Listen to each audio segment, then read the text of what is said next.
Are you guys live yet?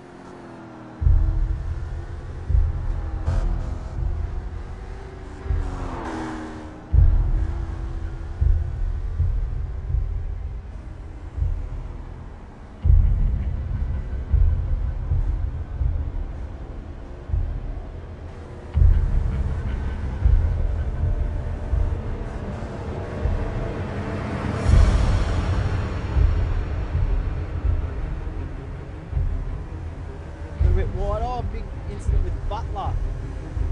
Butler had a big moment ahead of him, and that's raced up for both those guys. Contact and they're around. That's a big incident. 3 leaders. All 3 leaders are off the road at the chase.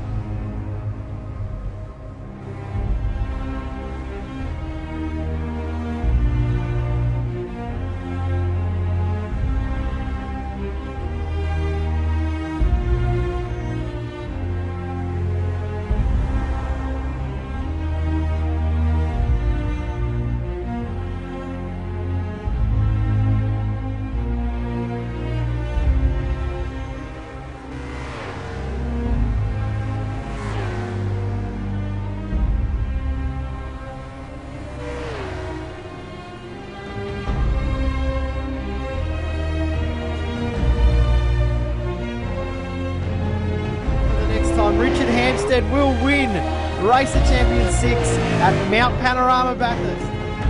But Ruggier heading down in the braking zone for Murray's Corner for the final time. He turns it in, takes a neat and tidy line. He's crossed the start finish line, takes the win of Race of Champions 7.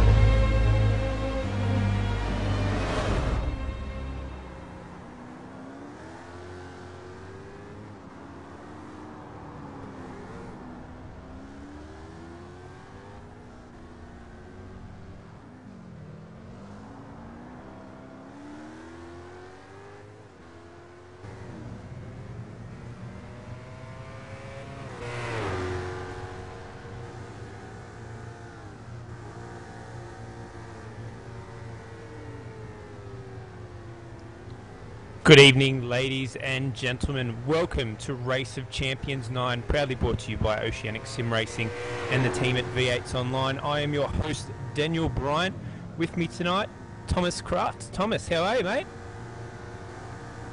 Doing good. Excited to be here. It's shaping up to be a pretty exciting event this year. Yeah, it's looking really interesting out there. Just have a quick look through the sign-up list. Some big names out there. Some guys going for their hopefully third win. A couple of guys looking for their second, and guys that just need their first one to be put in the bag. So should be an interesting race for you guys tonight. We've got two.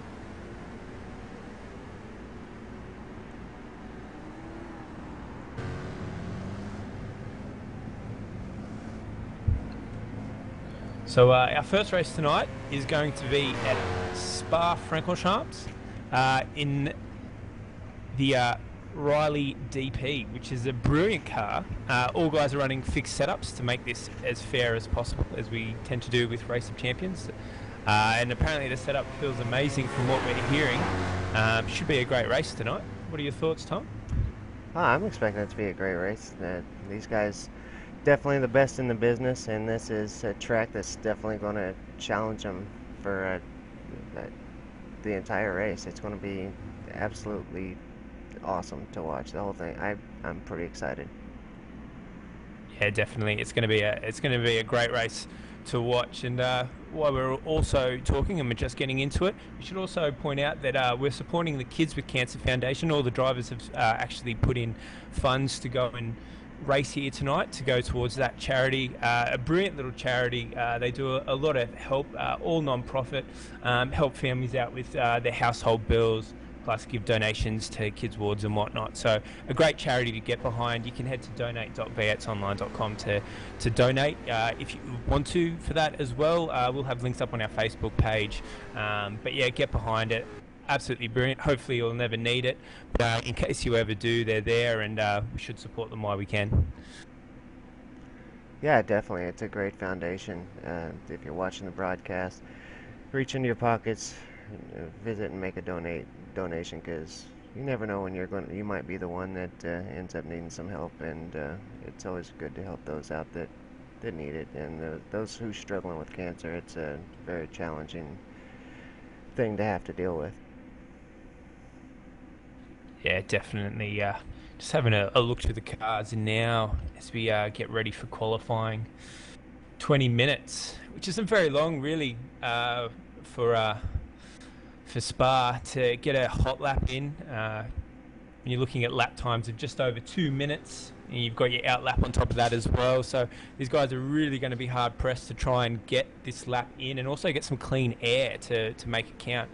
Our fastest time in practice was a 2:15.250 by Christopher Osborne, but Justin Rougier not too far behind, and I know he's counting for his third win here tonight.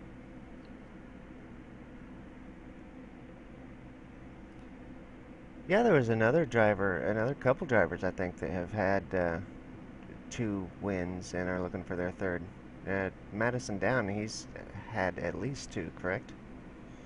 Yeah, Madison Down, 2-time winner here at Race of Champions. Shane Van Gisbergen, also a 2-time winner, obviously not here tonight with other real-life commitments going on. But yeah, so those guys are all 2-time winners. Josh Muggleton's got 1 to his name, and he'll be looking to join the 2-time rank. But I don't know, I've noticed a lot of stuff that Justin's been doing lately. He's been definitely putting himself out there, doing a lot of sim racing challenges. And yeah, he's doing really well for himself. So he'll be keen to kind of nail down this one. And his real life racing has really taken a turn this year, and he's producing some great results. So he'll definitely want to make himself known. Yeah, he has. He's been doing fantastic in the real world racing. So glad to see him join us tonight for the Race of Champions. The other person that's probably going to want to prove themselves is Josh Muggleton, after taking he's on his way over to Germany, I do believe, for the GT Challenge for Gran Turismo GT Academy. He was in the top 6 for Oz New Zealand, so great job for Josh Muggleton, and he'll definitely want to be proving his worth.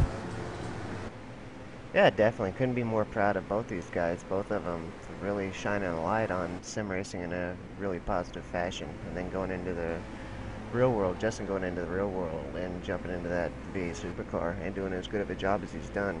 Just couldn't be more proud of either one of these guys for the light that they're shining on sim racing and the V supercar series in general. Yeah, both of them are fantastic people.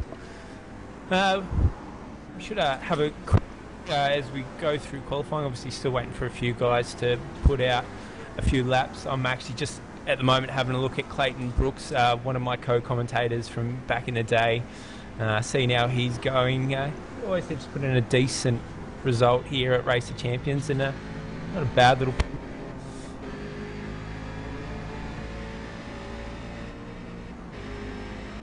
He'll be doing some work for us and talk to us when he gets a chance. Obviously he's trying to get a lap in at the moment, so we probably won't be hearing too much from him at the moment.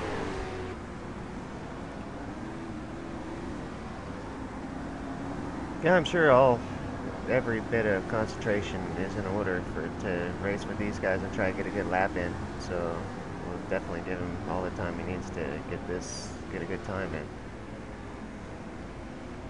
The other one to look out for for these races is Richard Hampstead. He can always come out of nowhere and throw a spanner in the works, so he'll be one to keep an eye on.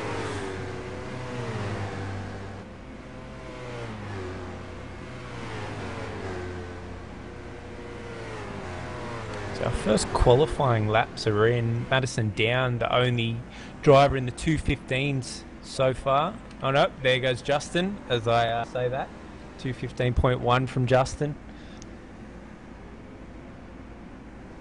Yeah, it's going to move Justin up into that top spot and moves Madison down just a hair. And so far, don't seem like anybody's got a good lap in yet. A couple drivers have turned in a couple reasonable laps, but I definitely think as we get a couple more laps under our belt, we'll really start seeing this list change. Yeah, definitely. I've got to say, when it comes to Spa, there's one name that is always there, and it's Madison Down. he always does great. He absolutely loves this track. He's done plenty of laps here, so he might be the man for this one, I think. But should definitely shake him up a bit going into. I'm pretty sure we go to Motegi is the second race on for tonight in the Radicals, which should be absolutely brilliant to watch. Oh, that will be. That'll be fantastic. That's gonna be one of my favorites for the night for sure.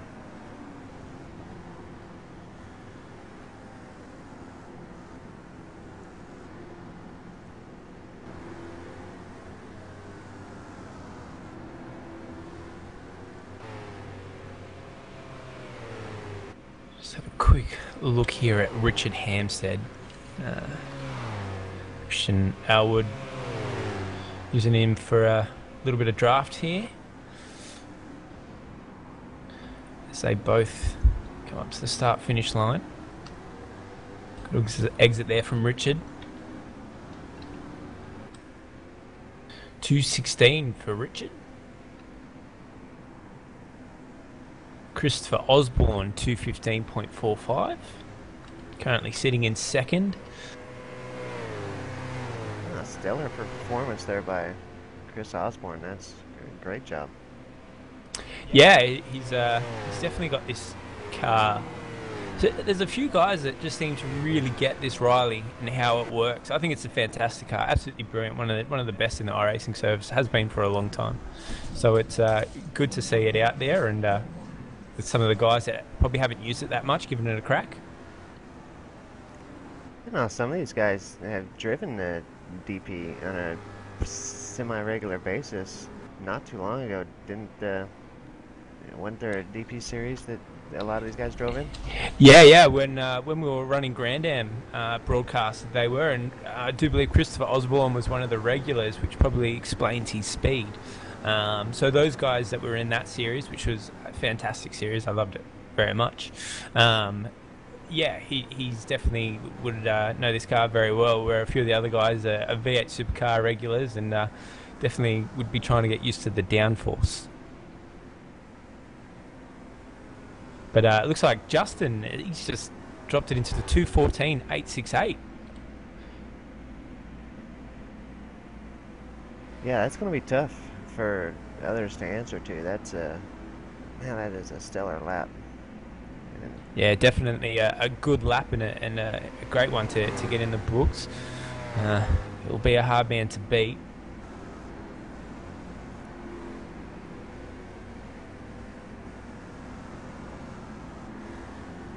Josh Muggleton currently sitting in 7th, 2:16.374.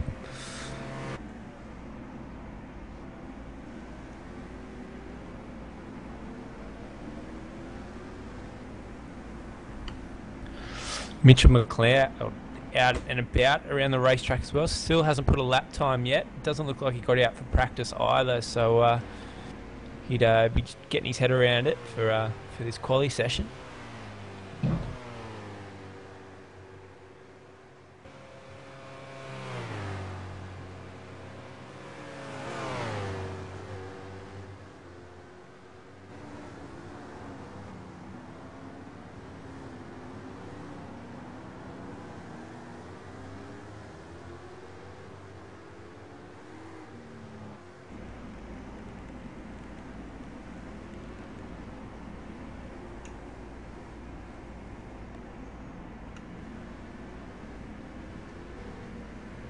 Nice little train of DPs there sitting behind Richard Hampstead.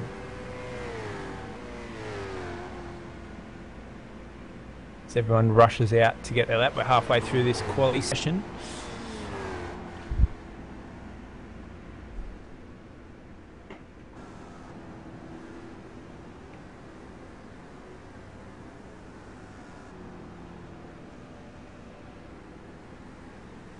Matthew Barron sitting in 6th, 2:16.18. Fantastic job there by Matthew Barron.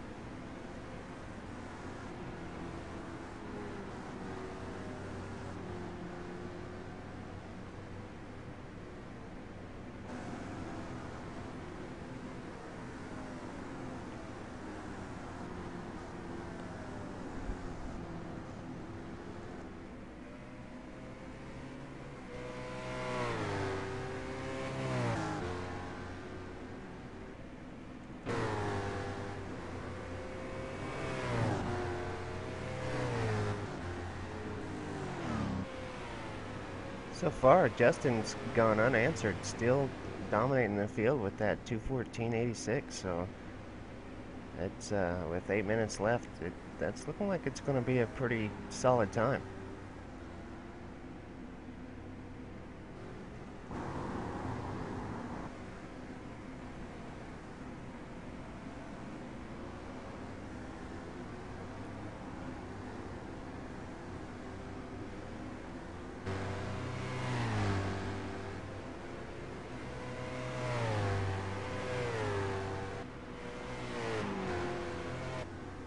Tony Autrich just moved up into 6th place with a 2:16.14.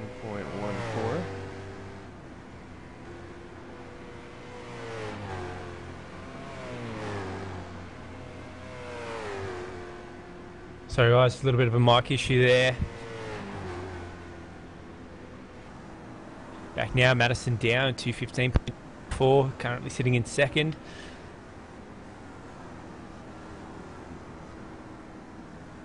Tell you what, I'm surprised to see. There's only 4 drivers that are under a 2:16 at the moment.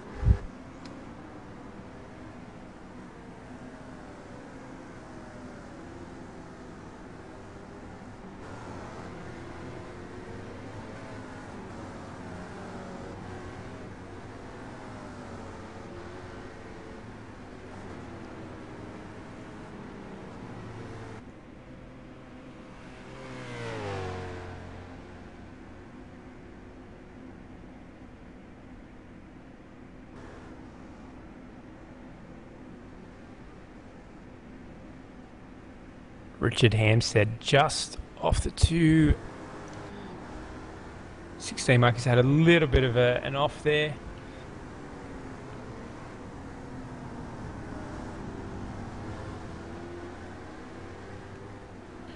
Slap's looking quite fast here though for Christian Elwood.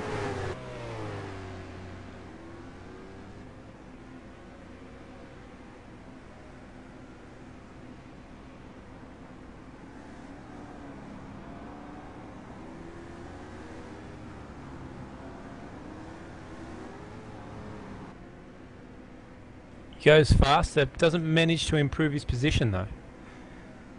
Yeah, it was a great time, but like you say, no position gain, but still improved his position. That'll hopefully give him a little bit of a confidence boost on this lap to go just a hair faster. Might get up into that 3rd spot.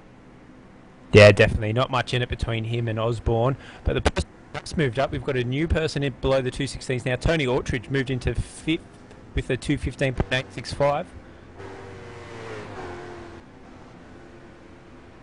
Josh Muggleton, though. 2 great laps in a row for Tony. Yeah. Tony Autrich is really, it looks like he's gotten his head around this now, and he's putting some laps down. Josh Muggleton's outside of the top 10 at the moment. Yeah, true that. He's out back in 12th place, just unable to get a real good run there for Josh. But I imagine even starting, if he did have to start back there in 12th, I think that as the race went on, he'd get a better feel for the car. And yeah, definitely. Turn better laps as the race went on. It's a car you can kind of feel your way into. It's going to be very interesting watching all these cars go off the roof for the first time.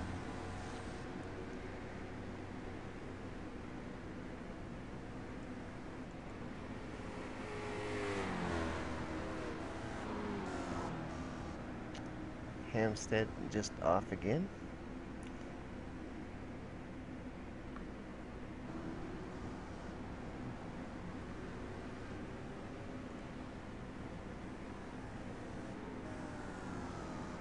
Although the leaders seem to have really gotten this car nailed down, looking back from 6th to 20th, there's really not too much in it.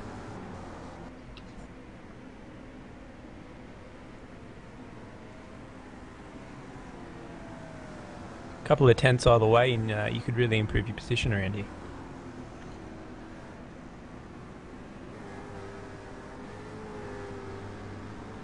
Mitchell McLeod currently sitting in 15th with a 2:16.856.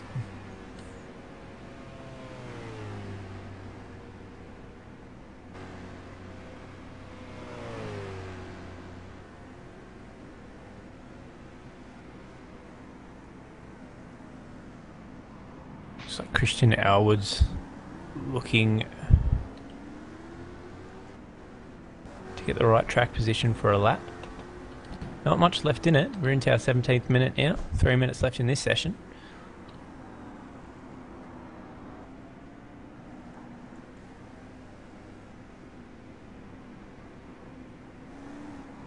Still no one in the 214s with Justin.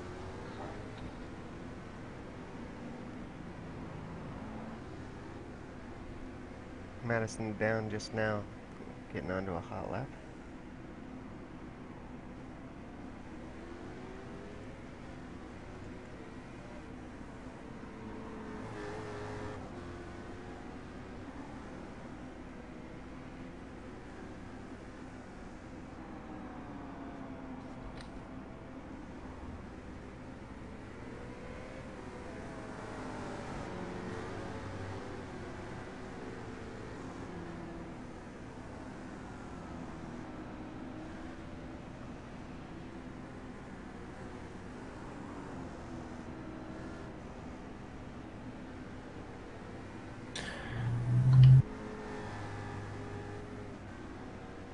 So all the road there, Madison down. This will be his last chance, I do believe, to try and get this lap in.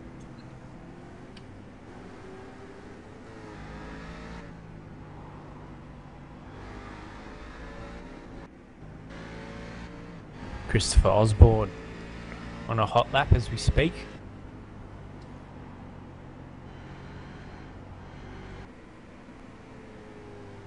Coming into the final chicane.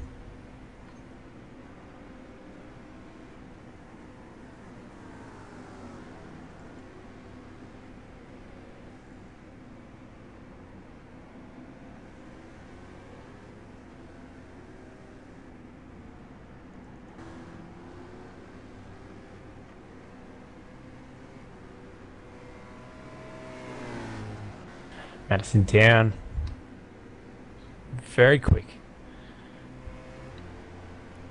He's had a very good lap so far. This one's looking to be the best one so far. Yeah, he's definitely pushing it. It's an all the road. It's amazing how much this part here can make or break you. Yeah, there is a lot of time. That last chicane, there is a lot of time to be made up right there. 2:15.035 improves his lap time, doesn't improve his position. Fantastic lap. Still no one in the 214s there with Justin. That just shows you how spectacular that lap was. Even Justin unable to beat it, but he got that. He set that so quickly into the session. That's what was so amazing about it. His actual last lap around was still in the 214, so 2:14.956 was Justin's last lap around. So he's definitely got the speed there to do those numbers. It wasn't a fluke.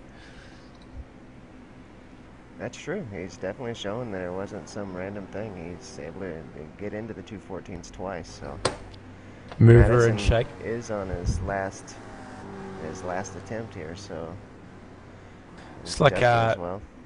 Matthew Barron Squizzer has moved up to 6th, 2:15.68. So he's just ahead of Richard Hampstead now.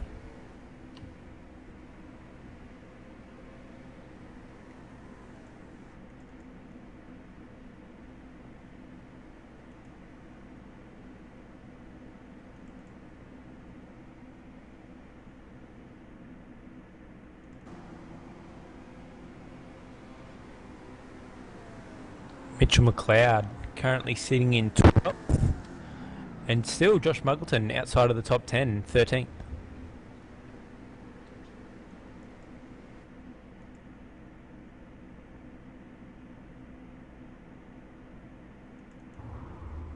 Jared Filsell moves his way up to 5th, 2:15.755.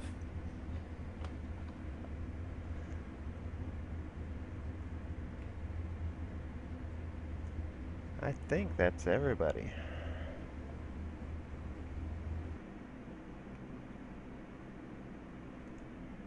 So the qualifying results on the screen now. Justin Regier, of course, in that number one spot with the unbelievable time at 2:14.869. So he set that early on, and no one was able to top it. Madison Down did get close just in that last lap into the 2:15.03, so almost down into the 2:14s, but just a hair short. Yeah, definitely. Christopher Osborne in third, 2:15.331. Christian Elwood, 2:15.438 in fourth. Jared Filsell, fifth, 2:15.755. Great drive there from Jared. Tony Autridge, sixth, 2:15.86. Matthew Barron, seventh. Great drive there from Squizzer. Richard Hampstead, eighth. Marlon McMullen, ninth. Dylan Carroll, 10th. Lee Ellis, 11th. Michael Fabian, 12th. Mitchell McLeod, 13th. Josh Muggleton, looks like he's still finishing his lap now. He could... he's taking it slow. Josh Muggleton, 14th. Dean O'Brien, 15th. Guy Leach, 16th. Damien Butler, 17th. Bo Cattell, 18th. Jake Burton, 19th. Nick Rainbird, 20th. Clayton Brook, 21st. Martin Carroll, 22nd. Joshua Burden, 23rd. Kurt Stenberg, 24th. Jason Brooks, 25th. Chris Brooks, 26th. Henry King, 27th. And our non-qualifiers, Simon, Michael, and Grant. Should have a look to see if we've actually got Brooksy in here with us. Clayton Brooks, are you there, mate? Yeah, mate. Yep. Here, how are you? Good. How was that? Yeah. A bit different. Not used to driving the Riley, but good little car to drive. Completely stuffed every lap. Every good lap I was on, I had an off track. So anyway, around the 20th, that's all right. Yeah, that's the curse of Spa, isn't it? Off tracks. Yeah, it sure is. I think there'll be a few spins. There was plenty of smoke coming off the tyres out there in the qualifying. Guys pushing it, so yeah, hopefully pick up a few spots throughout the race. And I reckon if you take it nice and easy up a Rouge, you'll be right on the first lap. You'll find yourself in a fair few positions. Yeah, I hope so. Very, very fast guys up the front there, so yeah, got a very fast guy sitting in mid-pack, Josh Muggleton, 14th. Yeah, I'm coming for him. That's the one I like to hear. He'll be struggling with a few of those other guys floating around him. And he's got Mitchell McLeod right next to him. How's that going to end? Yeah, we know what it's like. Starting mid-pack, it can bring anyone undone. So yeah, I think definitely. If you keep it clean, you can certainly spots to be made here. Yeah, definitely. That's what it's going to be all about: consistency and keeping it clean. Good luck out there, Brooksy. We'll try and tune in when there's a little bit of peace. Okay, so just mate. yell at us anytime you get a chance, mate. Yeah, no worries, boys. Have a good call. Thanks, mate.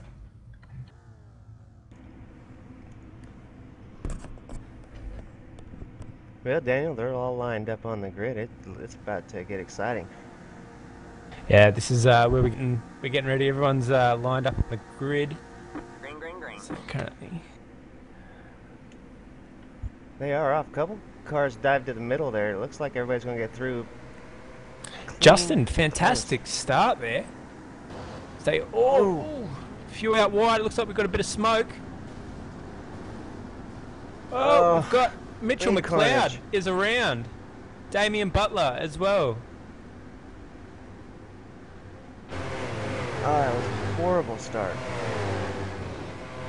So they all go up a Rouge.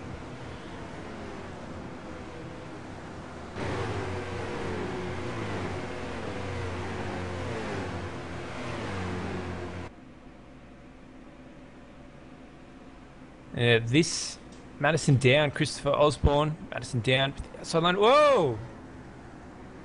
Someone's gone a little bit too hot there. Jared Filsell finds himself from the back. A few other cars as well. Joshua Burden, Bo Cattell.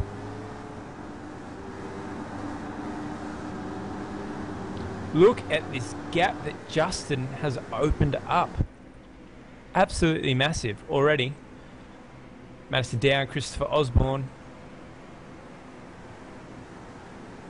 Christian Elwood currently sitting in third. Followed by Tony Autridge, who has Marlon McMullen after him.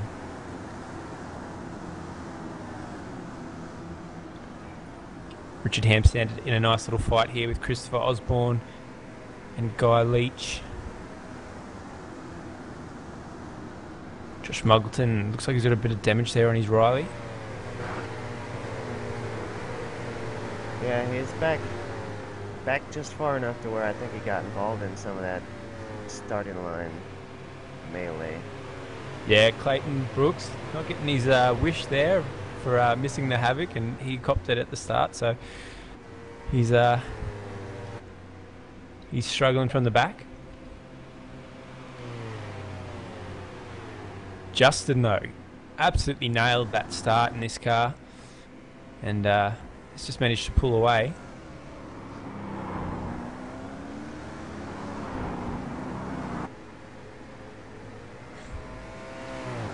Yeah, that was unbelievable the way he took off on that first lap. To get that much of a gap over Madison down in the first lap, that's unbelievable. Here we go, Marlon McMullen, Matthew Barron side by side heading up a Rouge. Oh, Matthew Barron, it's just been tapped by Dylan Carroll. Great save by Matthew. Yeah, his Riley would be feeling it after that. Yeah, quickly dropping back, so he must got some pretty significant damage there. It's back on it again. Maybe he got a cut. Very easy to do around here to get a cut track or an off track. Looks like Kurt Stenberg's in the pits to get some repairs done. Justin over 2.5 seconds from Madison down, followed by Christian Elwood, Tony Autridge, Richard Hampstead, Dylan Carroll, absolutely gunning it. It's his way around Guy Leach.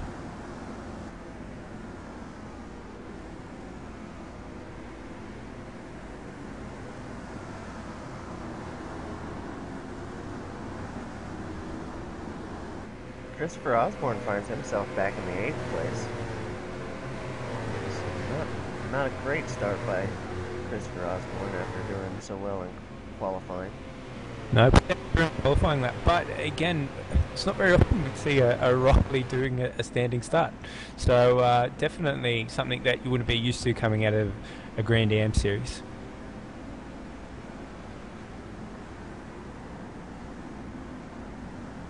Christopher Osborne makes up another position there.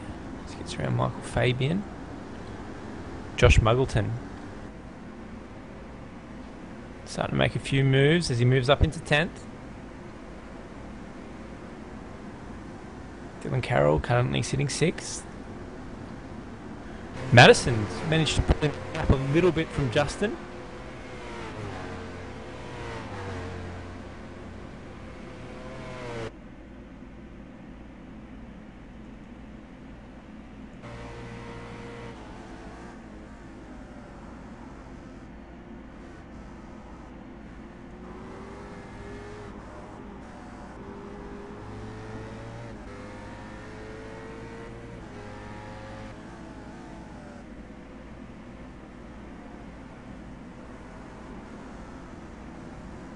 Matthew Barron right on the back of Jake Burton, followed by Marlon McMullen, Lee Ellis.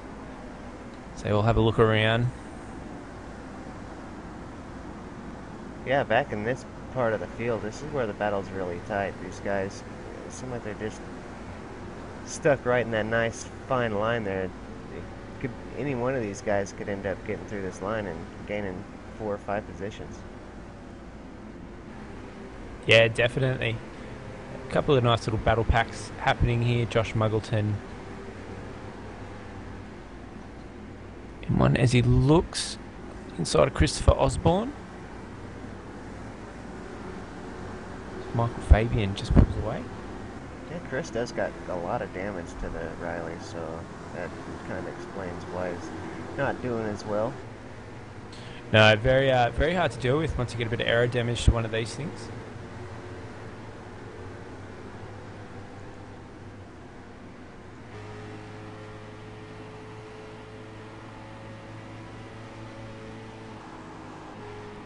Damien Butler on the back of Jason Brooks.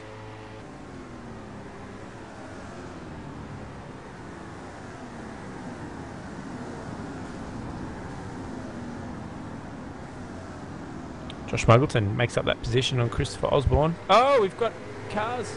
It's like Michael Fabian, maybe? Nick Rainbird Oh, spun Rainbird. it coming out of the chicane.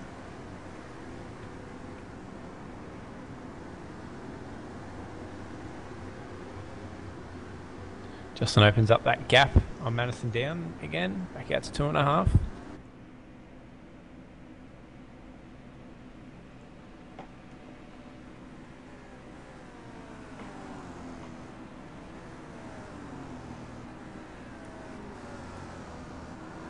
My apologies to the viewers. The new update has kind of goofed up the overlays just a little bit. One of the things, it's just not showing the gaps. So, nope. Marlon that now McMullen. popped up. Just took a position from Matthew Barron.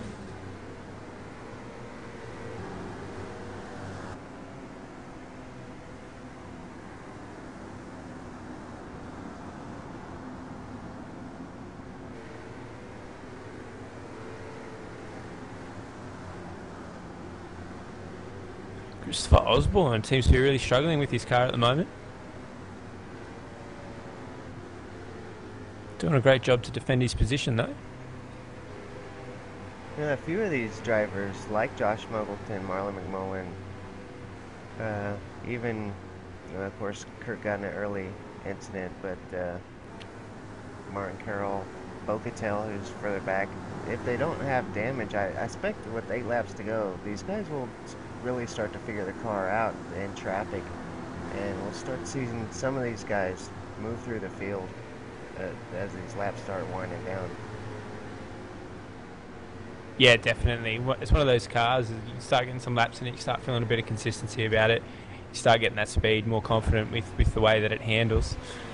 And yeah, hopefully we'll start seeing some of these guys move up. Marlon McMullen with a move here. Looks like he thought better of it when it tucked back in behind.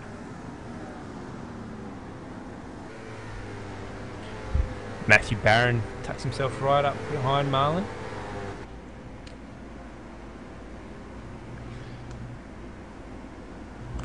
Marlon's going to have to take a defensive line.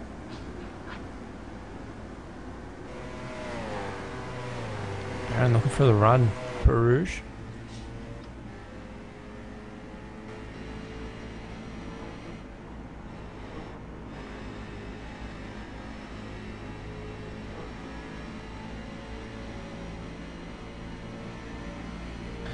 Squiz has got a good run here.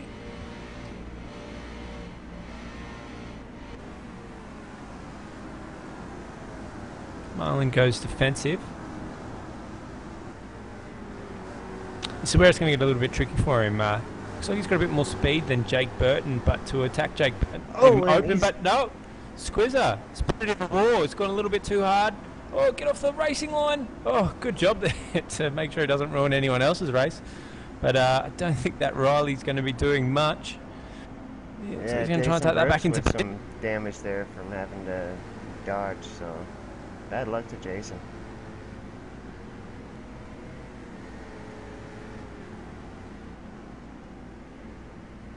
Barron's got it going in the right direction now. He's back on the track. Josh Muggleton up into ninth. Lee Ellis though right on him. Looks like Lee Ellis doesn't have any damage on his car either. Looking at their lap times, Lee Ellis looks just a little bit faster at the moment than Josh Muggleton.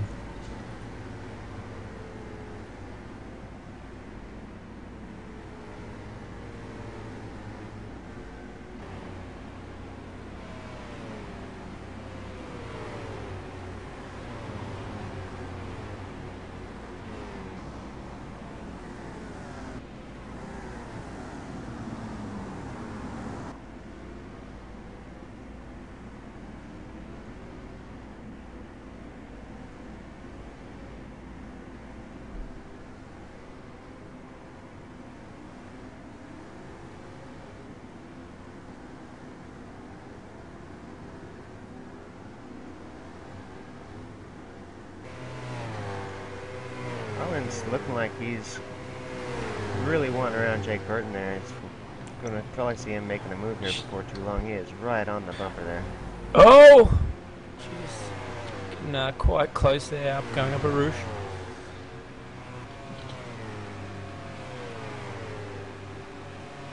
Dean O'Brien coming into this battle as well. Marlon's going to have a look. There's brakes. Jake Burton closes the door. Lee Ellis right on the back of Josh Muggleton.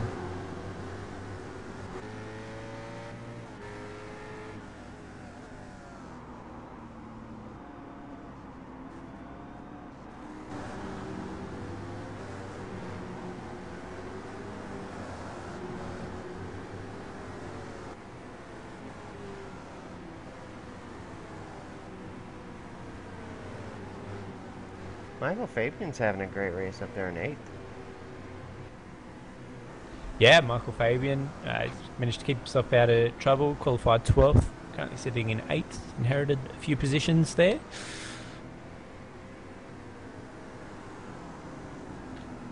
Dylan Carroll as well, qualified 10th, he's managed to move up to 6th, so a great drive there from Dylan Carroll.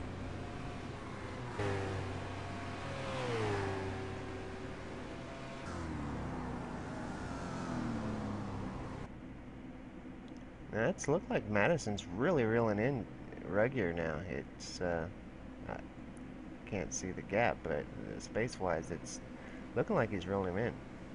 Yeah, the gap now 1.7 last time around. He's starting to really reel in that gap now between him and Justin.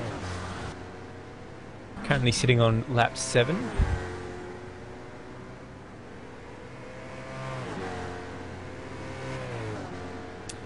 Madison's last lap around was 2:14.7 faster than his qualifying. Sorry to interrupt. Marlon did get the position there on Jake Burton.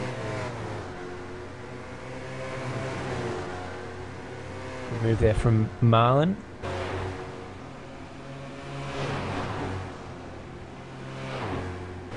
Should be able to start pulling away now. Lee Ellis as well has gotten around Josh Muggleton.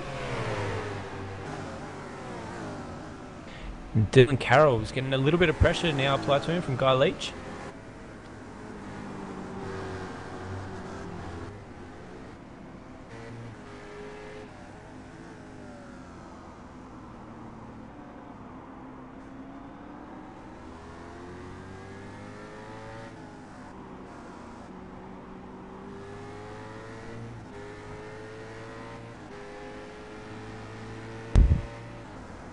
Barron out on track still, applying a bit of pressure here to Mr. Damien Butler.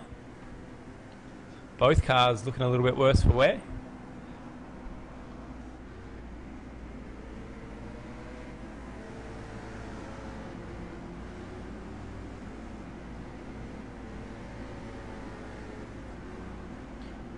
Marlon McMullen starting to catch up to Josh Muggleton. Muggleton looks like he's starting to struggle with his car a little bit.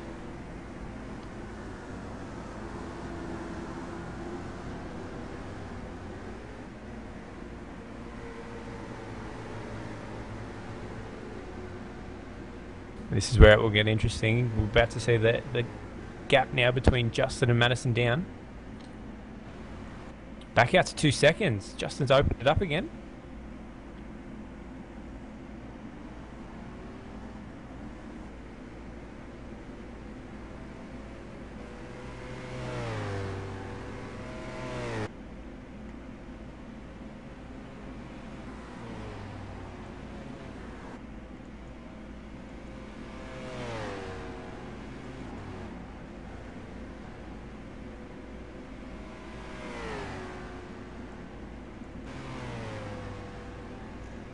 Interesting thing to note is Madison has set a new fastest lap, 2:14.73. Yeah, that was on lap 6, I do believe.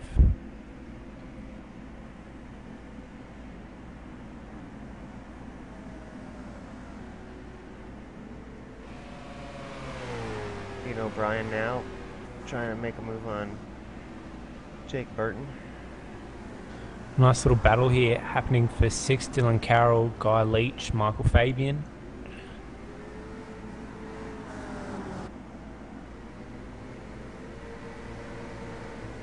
Something's happened to Marlon McMullen back in 15th.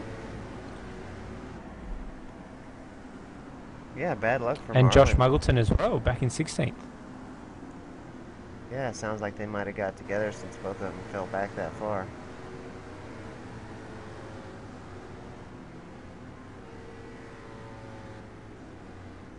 Michael Fabian trying to find his way around Guy Leach.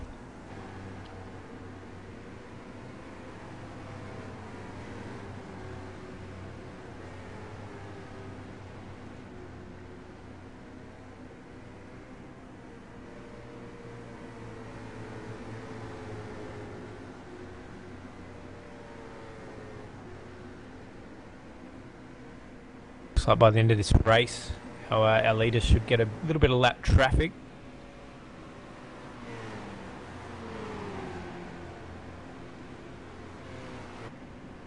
Fabian got the move done on Guy Leach.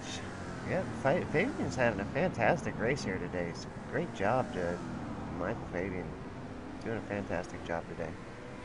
Yeah, brilliant drive. Just waited for the right moment. He's managed to get around Guy Leach. Although that battle has allowed Dylan Carroll to break away a little bit.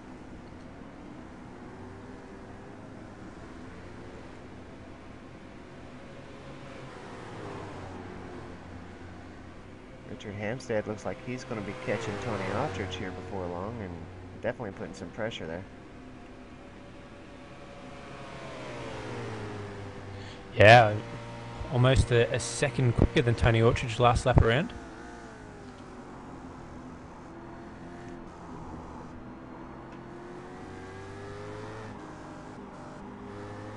Justin's got Henry King just down the road.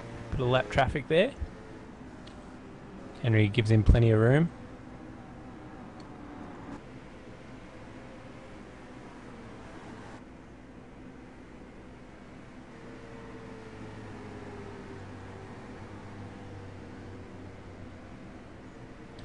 So a little bit further back, 21st, Clayton Brooks running his own race. Yeah, I got you, mate. Your tactic didn't really work out for you there, mate, at the start. No, mate. Turn 1. I'm not sure what happened. A few cars going across the track. I just had nowhere to go. So Yeah. got a bit of Looked like damage some out of mayhem. that, and as soon as I come up to the twisty part, it just didn't want to turn. Went straight ahead into the wall. And now the aero damage on it's huge. Basically, I'm about 4 seconds a lap slower than where I should be. Oh, as I just spin it again.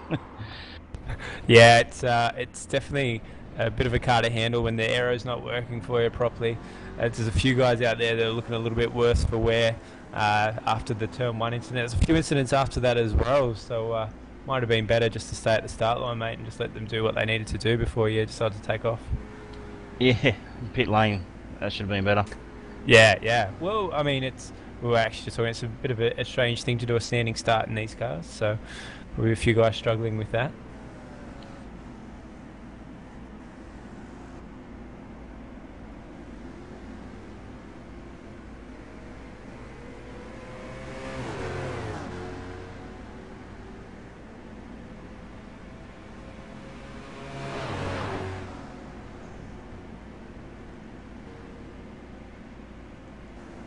Richard Hampstead really starting to move up now on Tony Orchard.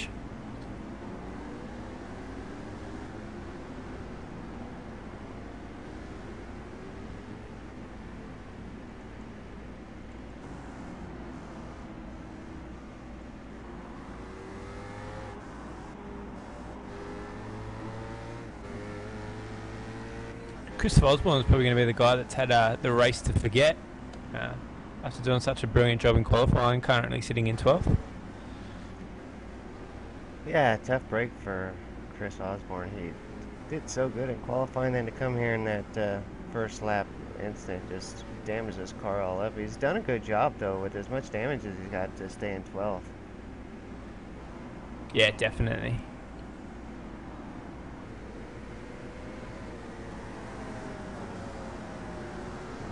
just ahead, Jake Burton and Dean O'Brien still battling out. These guys have been battling out for the last 4 or 5 laps.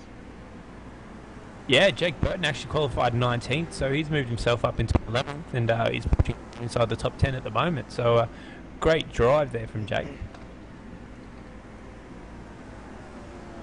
Yeah, 2 laps to go. Let's take a run down through the field and see how everybody's doing. Yeah, well, obviously we've got our Pulse, who's definitely got a nice little cushion between him and second. Justin currently sitting out in first, followed by Madison Down in second, Christian Elwood in third.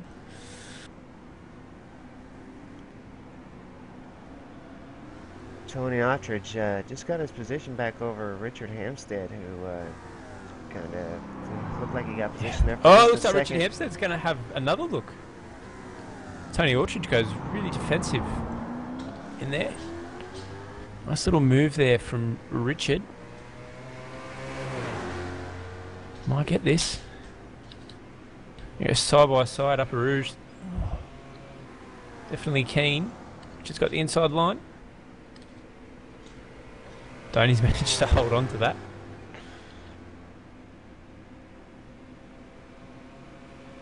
Yeah, Richard seemed like he was being extra smart not to push the issue there. He just went ahead and tucked back in behind and thought, you know, I'll just try for another corner. Many other drivers would have just kept on with it, and contact would have been made, and they would have both been in the grass. But Richard, yeah, smart driving from both of them, really. Tony Ottridge, very, very defensive, making sure that Richard's going to really have to work for this position.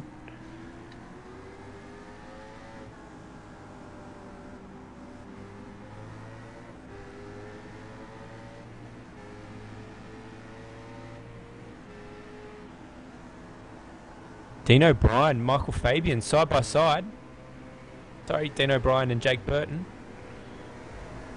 Dean O'Brien manages to pull away.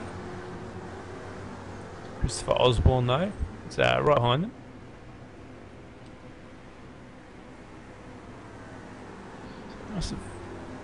Something must have happened to Michael Fabian, who seems to have dropped back into ninth.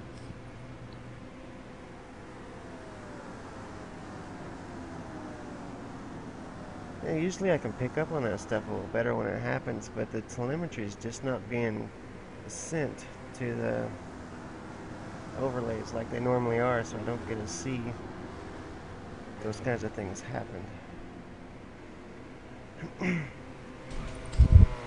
Here we go, Richard Hampstead trying to set himself up now.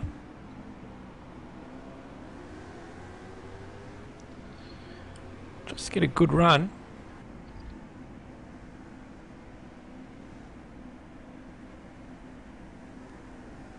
That's it. Well, boy, we missed that one, didn't we? Yeah.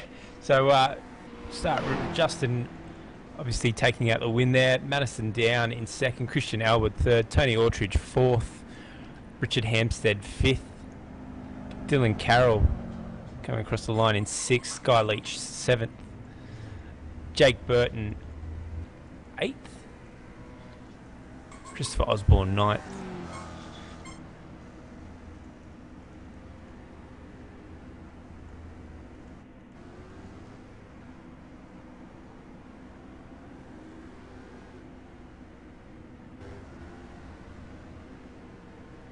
Like everyone's coming across the line now. Martin Carroll comes across the line. Damien Butler, Chris Brooks, Joshua Burden, Clayton Brooks towing in behind there. Yeah, it didn't kind of work out the way I wanted it, but that's alright. There's 3 more races to go, and we'll see what we can do. 3 more. You pumped for the Radical at Matagi? Not really. No, it's a special kind of beast, that Radical. Yeah, I had to go with the set earlier. It's very understeery, so we'll see what comes of it. Oh, that should be fun. I heard that all these setups were actually done on the previous build, so he wasn't quite sure how they're going to go over to the new build.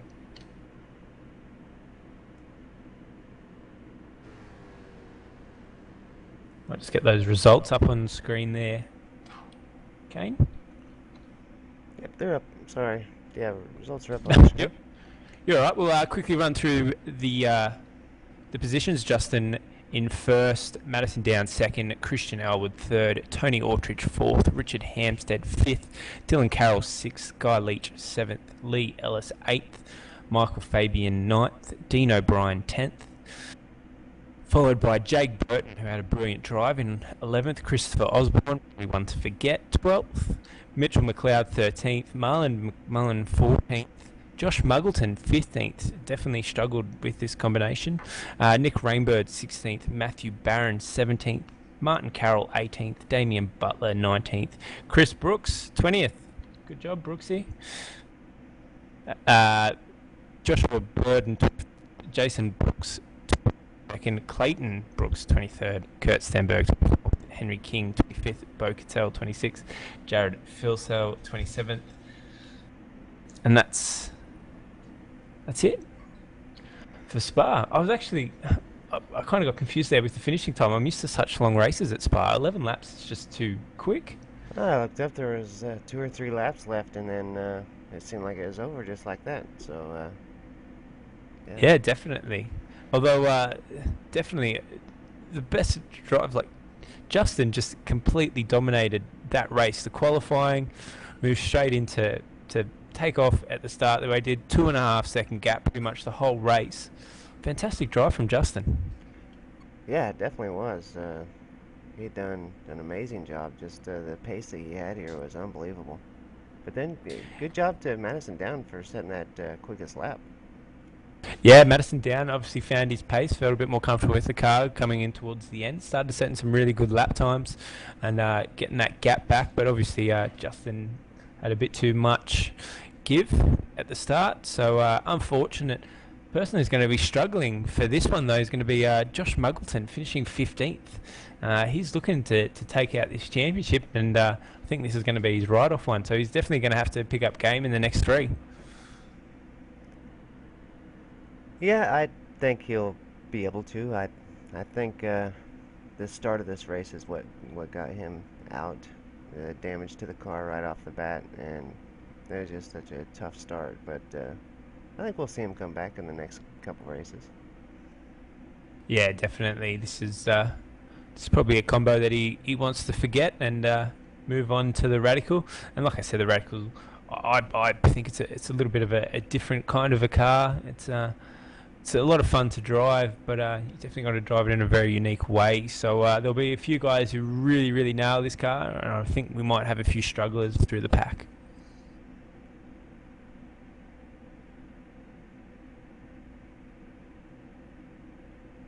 I do want to remind everybody that this race, the Race of Champions, is a race to try to raise money for the special organization, the Kids with Cancer Foundation. Definitely a great organisation, guys. Hopefully you'll never have to use it, but definitely get behind it and support it. It's a good way to help families out there who unfortunately do have children that are suffering from cancer, and your money will go towards helping pay for accommodation, care, everyday bills that they can't afford because they're paying for treatment. Also help going towards finding cures for these cancers. So definitely get behind it. Great cause. Whatever you can donate. I think we're currently sitting at $468 was the last tally. We'll try and keep you updated on how that's going. Onto our Facebook page, donate. So there's the link. You can also head to donate.v8online.com.au and donate there as well. So yeah, get behind it. If it's only a few dollars, if you have to go without a cup of coffee or something for the week or a beer, definitely throw some money in there, get behind it, and yeah, support the cause. Brilliant cause. Yeah, it's very worthy cause. Definitely worth giving up a coffee for a day or two just to help support the foundation and what they do for families. I also want to give a big special thanks to OSR for the work that they put into the Race of Champions. They've done it every week 13 for as long as I can remember back, and done such a fantastic job every season. Yeah, definitely, Ellis. I do a fantastic job, Simon and the crew. Obviously, big shoes to fill when they took over from Direct Clutch with Chris Tarrant. But yeah, they've done a fantastic job. Every event that they've run to run fairly smoothly. And yeah, hopefully we might get some news. I don't know if there was any penalties or anything going to be handed out for the last race with a few incidents that happened. We'll try and get a bit of information about that, or if the driving standards guys are happy with it. Yeah, we'll probably hear from them before too long. Well, I'm sure we'll probably know at the start of next race if they hand out any grid penalties or anything like that.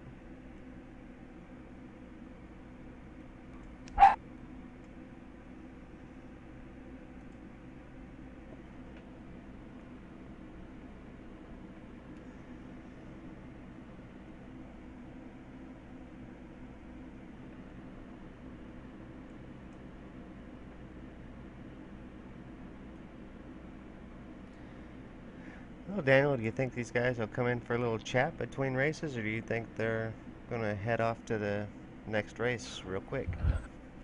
I think they might be getting some practice in.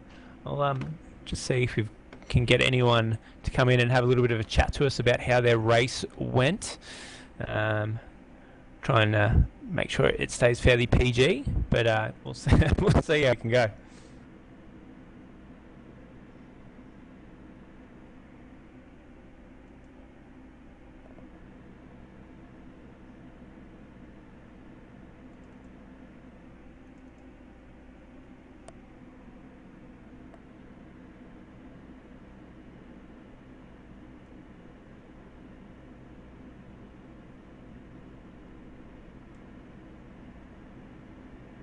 We've still got 10 minutes until the gates open for race 2, and we can see how everyone's going to be handling the Radical at Motegi. Yeah, no, that one's going to be fun. I love Motegi. It's the track dynamics is just fantastic there, but I've never seen it with the SR8, so it's going to be kind of cool. Yeah, it's definitely. I'm looking forward to it. I do love Motegi. I think it makes for some brilliant racing, especially when it hits the V8 calendar. Absolutely fantastic. So it's going to be interesting to see it in the Radical.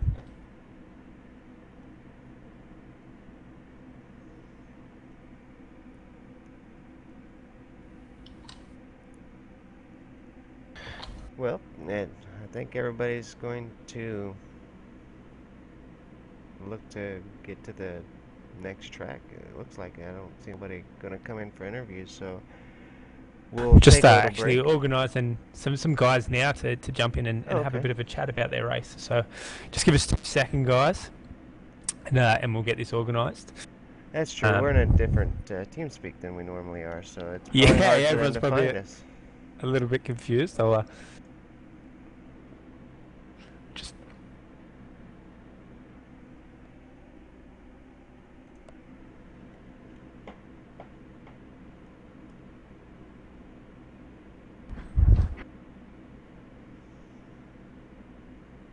just looks like we've got Matthew Barron just joining our server now. We'll see if we can get him through for you guys.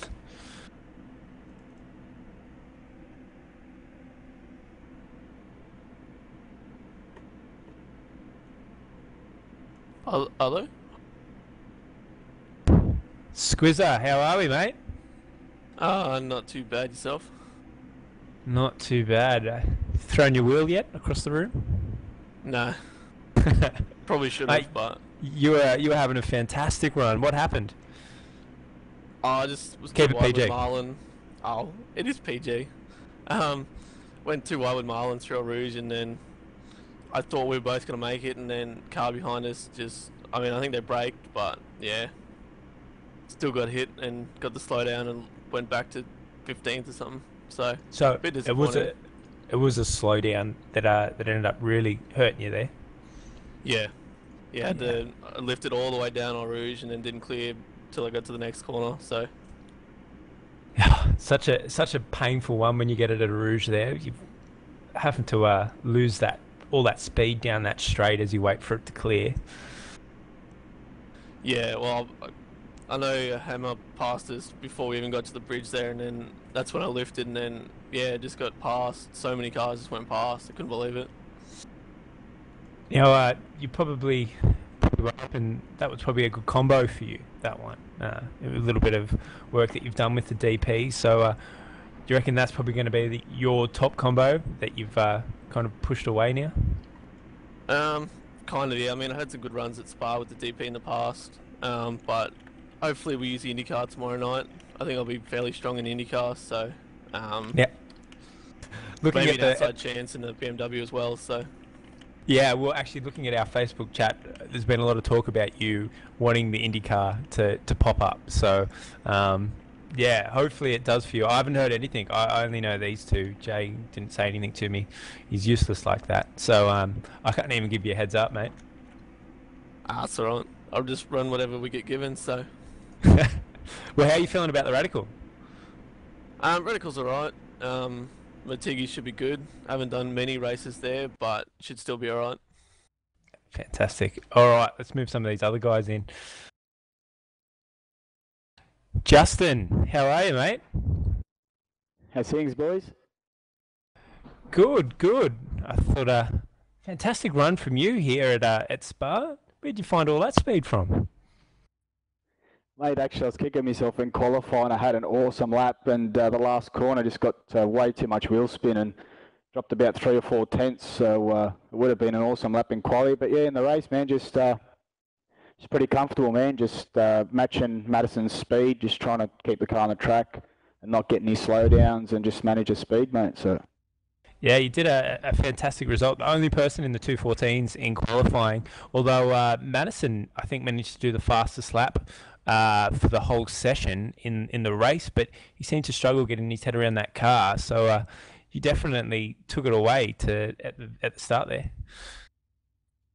Yeah, it's I mean, look, I had more pace, but again, it just wasn't worth risking, sending the car into the fence. And funny enough, I've bolted all my G27 stuff back on because my wheels burnt out and I've sold my pedals. So thinking maybe I should just keep the G27 gear and run with that. It's one of those curses that the more expensive your sim racing hardware seems to be, the slower you seem to get. Yeah, it's mind blowing, mate. I can't believe that. Like I said, I only put them on just for this event, and then I'm going to do a lot of mods next week. But yeah, it's just amazing. But yeah, I just have to press on for the next one. Not really familiar with the other car, but just bank points, man. It's all about consistency. You don't have to necessarily win every race, but just start the pointy end so we can fight to the end. Yeah, well, I think there are going to be a few people at the Radical, not too many people run races in it. So it's going to be an interesting race to watch, that's for sure. Yeah, last time I was in this car was Race of Champions a few seasons ago, so I usually run the V8 and the GT3 cars, so we'll see how we go. The next one, we'll just press on, and thanks again, boys, for doing all the broadcasting and stuff. It's really cool to be able to do it, and at least we can get people to watch our races and that, so hopefully we can put on a good show for the next one. Brilliant. Love your work, Justin. We might have a quick chat to Marlon, who actually it looked like he had a pretty decent race for a while there, but started going backwards, mate. Yeah, it was a wild race, but I enjoyed it thoroughly, though. Yeah, you were I think there was a fair few times there where we were actually watching you because you kept managing to find yourself in some pretty decent battles. But then all of a sudden you just dropped it back. So having a little bit of coming together there, did we? It was a really good race at the start. I had a really good battle with Matthew and Dylan, and unfortunately got a slowdown when I was a little bit out of control at the top of Eau Rouge. So that knocked me back the first time, and then started coming through the field again, and caught Muggo, and unfortunately I went up on the inside of him, and I'm not sure what happened on the way out. I just sort of dropped the pedal too quick and spun it around, and then one more time, near the end of the race, I was battling Nick Rainberg, and I was out of control at the second last corner, and in the air, felt like rocking a couple of weeks ago. But yeah, one of those races. They seem to happen, but still fantastic race. You looking forward to the Radical at Mategi? Yeah, I did a little bit of laps before. It's quite a nice car. A little bit of understeer at the start, but yeah, once the tyres grip up, she's quite enjoyable to drive. Fantastic. Well, we're definitely looking forward to it. We'll let you get over there so you can get some practice in and get ready for the next one. Hopefully get some points. Cheers, thanks for that, boys. I'll do better to redeem myself from that one. No worries. Thanks, Marlon. Cheers, thank you.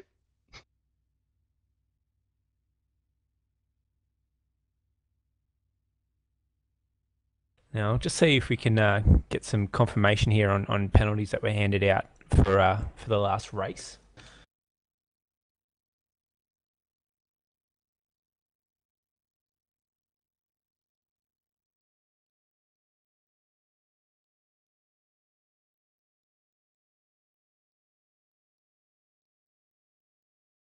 Just get Simon Black will be over here in a second, and he'll just talk us through them.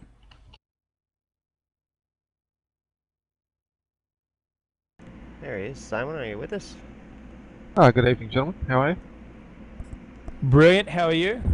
Oh, not too bad, thank you. Did we enjoy So the we first saw race there? Yeah, it was a brilliant race. We saw obviously a few incidents, a lot of it just from driver error. But I was just looking through the scoring and saw a couple of penalties. Do you want to talk us through those? Yes, the first penalty was for the incident between Bo and Josh at the start of the race there at turn 1. We didn't think it was probably a drive-through worthy penalty. It was more a result of turn 1 incident, but because there was a lot of damage and some crashes, Bo got a 10-point penalty for that one. Apart from that, the second one was from the end of the race there with Martin Carroll and Chris Osborne. And admittedly, I only got to see the end result of that. Martin's car blinked out pretty bad for me, but the other guys saw it. They thought that, once again, it probably wasn't a drive-through worthy incident, but Martin got in there and they had an accident, so yep, they thought it was probably worth a minor points penalty as well. Brilliant. Good to see that the marshals are out there and keeping an eye on everyone, trying to keep them all honest. And yeah, I mean, that was a fantastic. How did you feel about that race in general? It was pretty good. It was a bit of an unfortunate incident there at turn 1. I think Chris blinked out pretty badly, and yeah, I'm not sure exactly what happened. It looked a bit unusual in the replay, but it's a bit of a shame that a few of them got caught up in that. But apart from that, there was some great dicing through the field, so it's good to watch. Brilliant. So obviously over now at Motegi with the Radical. Have you tested this combination yet? Yes, I made the setup for this here at Motegi, and probably drove here for about half an hour, 40 minutes, and it felt pretty good to me, especially once the temperature comes into the tyres. The car feels very nice to drive. So you're pretty confident in this combo that it'll shake it up a little bit? Oh yeah, I think so. I'm not 100% confident in my setup. I don't drive the Radical a lot, but I felt reasonably comfortable in it, and everyone will have the same equipment anyway, so yeah, hopefully they should have a good battle here. Now, is there anything special happening tomorrow that's really going to shake things up? Well, yes, there is. You're not going to give us any hints? Well, I'll give you let's just say that anything could happen in the last race tomorrow. Oh, there you go. Anything. That sounds terrible. Well, it sounds brilliant for me. It sounds terrible. Anything is possible. Let's put it that way. Fantastic. That's what I like to hear. All right, let's have a look at the practice session at the moment here at Motegi and see how these guys are going. Alrighty, I better go back to the booth. Just want to say thank you guys for doing the broadcast. You do a brilliant job. Thank you very much for it. And a reminder to everyone who's out there to please donate to the Kids with Cancer Foundation. They do an excellent job helping people and families with very sick kids in very trying situations. So anything you can do to help would be brilliant. Thank you very much. Brilliant. Thanks, Simon. All right, thanks guys. I'll talk to you later. All right. So we're here at Motegi. What do you think so far, Kane? All I can tell so far is that it's going to be an exciting one. Yeah, well, at the moment in practice, Jared Filsell, the fastest out there, 2:17.9. Josh Muggleton currently in second, 1:18.131. But obviously, a few guys are probably holding back a little bit, waiting for qualifying before they show their true speed. So they are going to qualify again. It won't go off of their finish position in this race.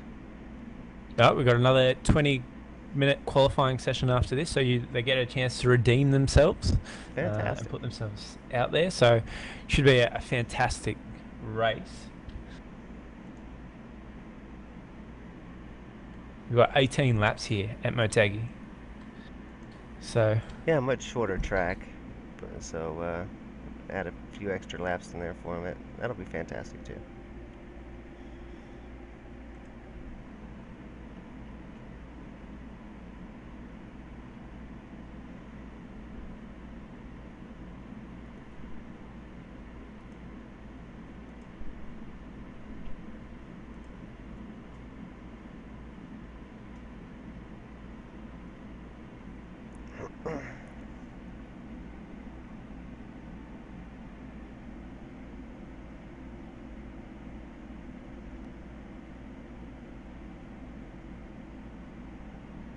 but I'm looking through a few of the cars at the moment. Every time I seem to look at a car, they just go flying off.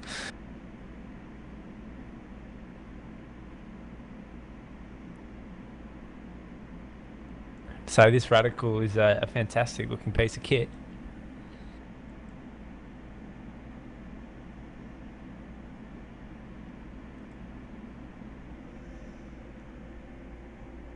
Josh Mogleton currently fast out there, 1:17.794.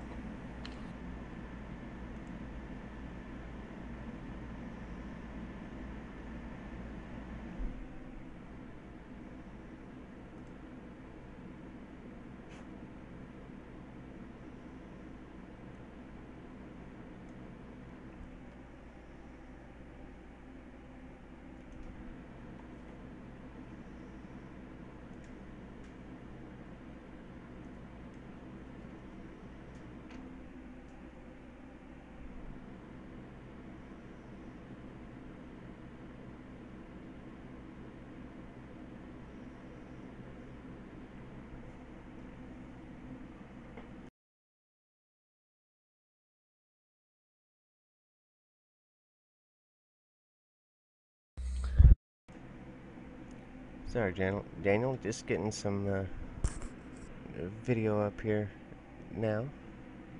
It's not quite there yet. No, that's all right.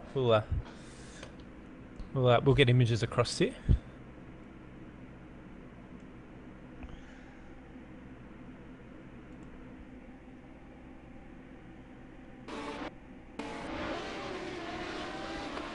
Still have 5 minutes until we hit qualifying. Man, I love the sound of these cars. Yeah, it's definitely a beastie sounding machine. Haven't driven this car for a while. I remember last time I gave it a bell, you kind of really had to slide it around the corners to get speed out of it. Obviously a few changes since it's been a few seasons, so a few changes to the car.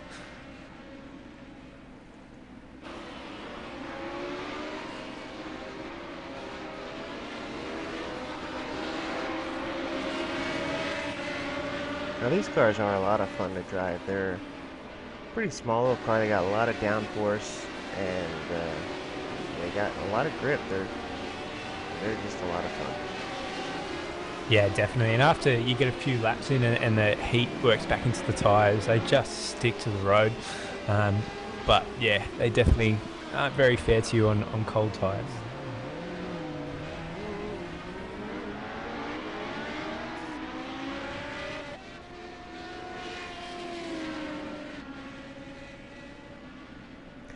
Now I don't know if any of these guys have much experience in the Radical. No, not a really a big car for the Oz New Zealand Club. It's not very often you see a race go official in our time slots. Normally it's the international guys where they will go official, but I mean most of the cars for the Oz New Zealand Club is for road racing anyway, is the GT cars and obviously the V8 Supercar are the big ones. So a lot of these combos these guys really aren't used to. A few of them, obviously with the Riley and the Grand Am series, a lot of them really love that style of racing, so a few of them would have really loved that combo, but this one would be completely new to nearly every driver out there.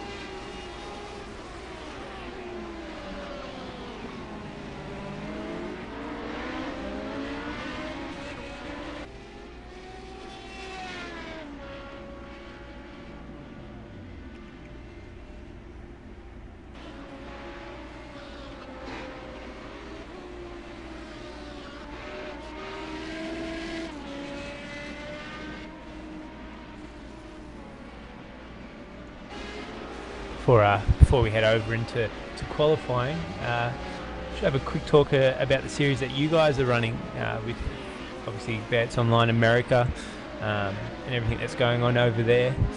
You guys are about to start a new season. Obviously, we've just finished week 13. How are you feeling about everything over there? Oh, it's been going fantastic. We just finished our second full season broadcasting the Americas series. Marlon McMullen, of course, has won the first 2 seasons that we've broadcasted. A few races in the first season over there, and Marlon McMullen had won that championship. He won the next one as well, our first full season. But this time, Marlon McMullen not quite so lucky. I'm drawing a blank, but Sean Kelly ended up taking the championship this time in a fantastic season. It was great. So we got a new champion. Sean Kelly's gonna do well to defend his championship coming into the next season. So it's gonna be great. Yeah, it should be a fantastic season to watch. So if you get a chance, jump on our YouTube channel or head over to vsonline.com.au and check out one of the broadcasts, because it's a fantastic series to watch and you guys do a fantastic job. And obviously with the Australian series being kind of washed away at the moment as we move into the Premier series for V8s, which has had a massive influx of competitors, so it should be a brilliant series. But yeah, you can still catch up with everything on the Americas one, so have a look at that, because it's a fantastic series.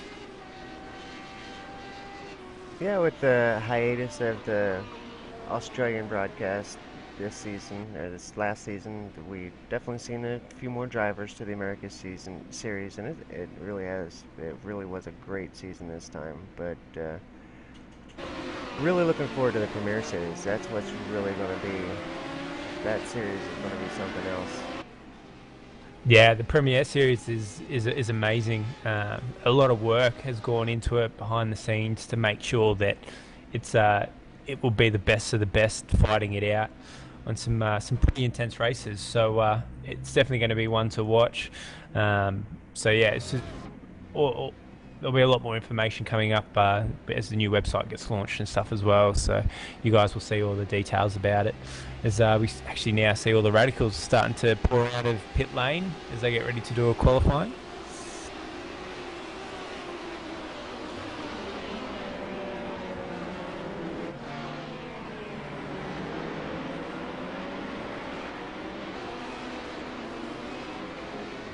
Jared Filsell and Josh Muggleton, the 2 fastest guys in the practice session.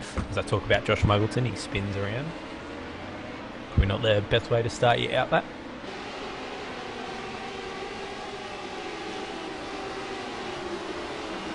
A lot of guys would be struggling with the cold tyres on this.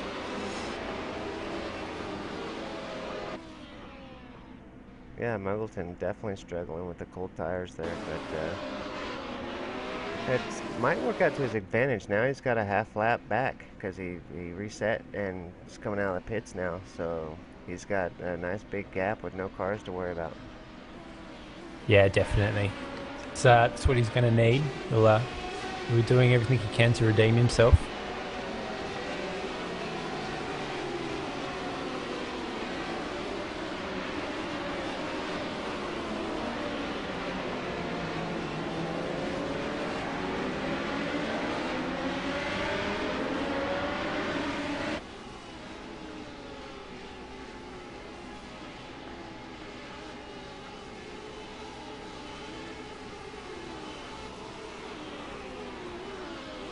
A lot of the guys now start their first hot laps.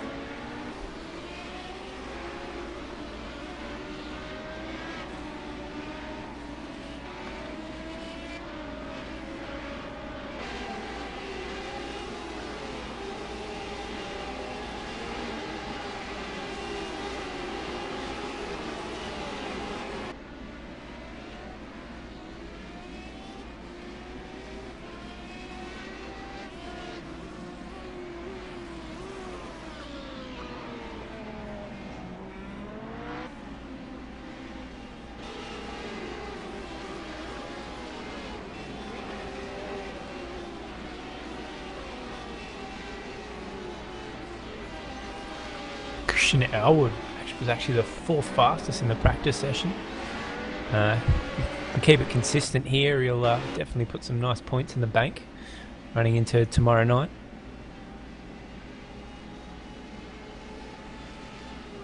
So the first quali times start coming through. Richard Hampstead currently fastest with a 1:17.7, followed by Justin and then Christian Elwood.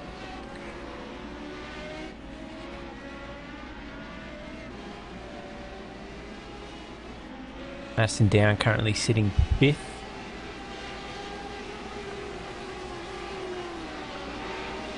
Christopher Osborne, 1:18.253. Sitting in 4th. Nice lap there from Christopher Osborne. Again, another person looking to redeem themselves after an unfortunate start at Spa and copying a fair bit of damage, pushing him all the way back to 12th. I believe he finished. Yeah, I think it was 12.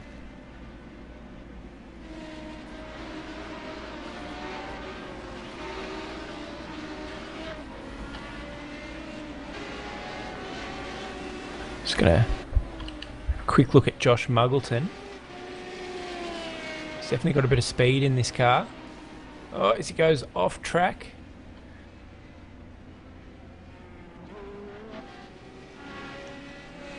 Josh not having very good luck in the qualifying sessions so far. Qualified No, back in, I think, 14th or 15th in the last race, and this race he's just not having good luck to start out the qualifying session so far. Madison Downs just picked up Justin for 3rd. But at the moment, still Richard Hampstead and Jared Philsell 1st and 2nd. 0.750 for Richard, 0.792 for Jared Philsell.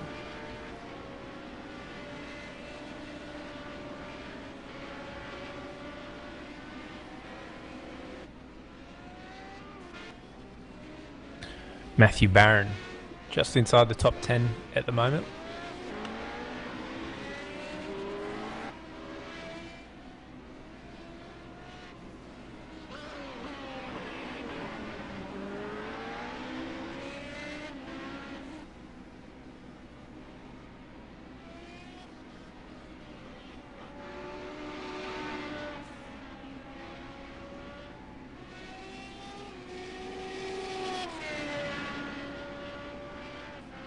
Josh Muggleton currently sitting in 26, still yet to get a clean hot lap in.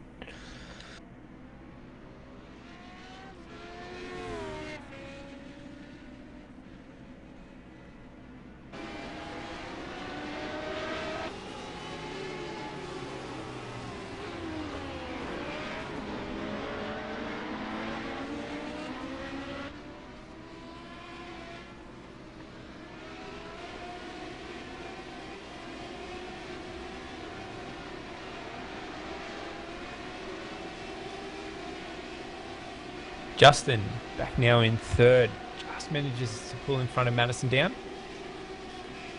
Lee Ellis 5th, Christian Elwood 6th, and Christopher Osborne in 7th. Mitchell McLeod has put himself up into the top 10, currently sitting 10th.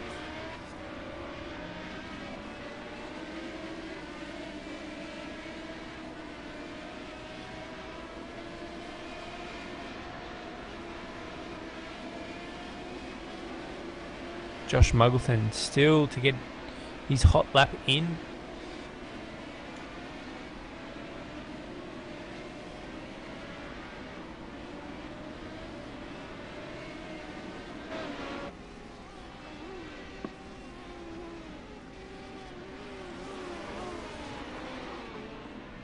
He's looking good through the first part of the course.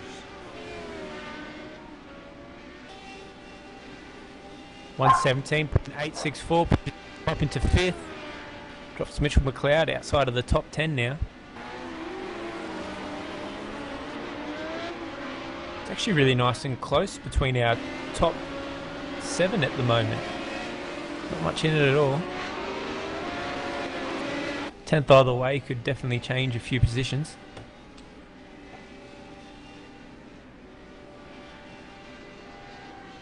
Christian Elwood pushing for a hot lap, gets stuck behind traffic.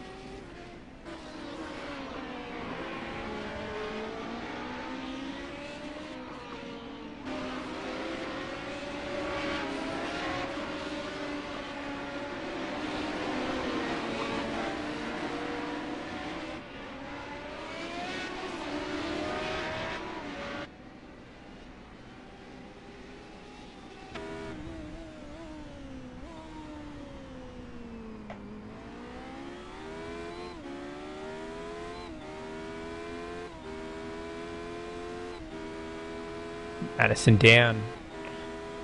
Still doesn't improve his time.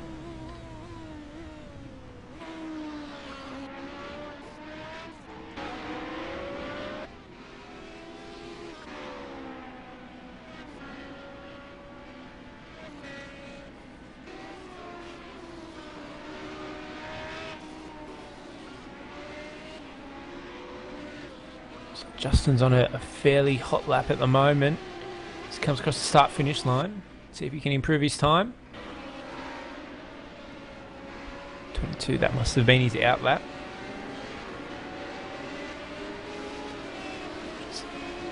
Can we just get a ride along there with Justin? Show people how quick laps is around here. Yep, on board with Justin. So also they can hear the awesome sound of the Radical. Absolutely brilliant sounding machine.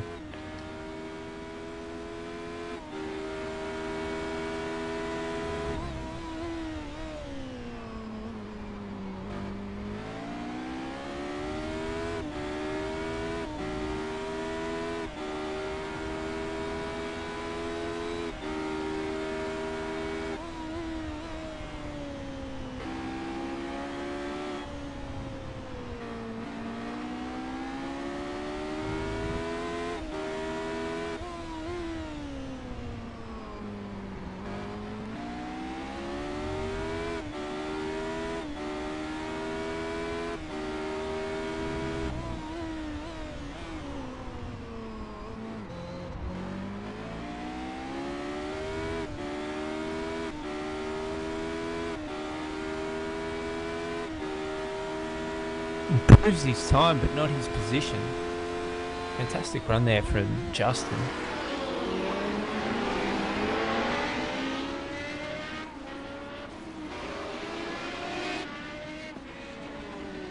Christian Elwood. Now move Justin down into fourth as Christian moves up to second. There's not much between him and Richard Hampstead.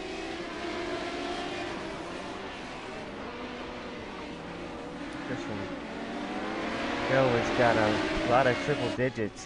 The car number is 666 and his best lap time 777.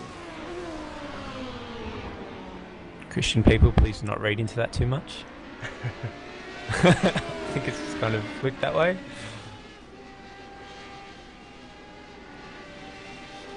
It's not a sign of the end of times or anything. I don't think so anyway. So that's a good sign if you're going to Vegas. Yeah. Yeah.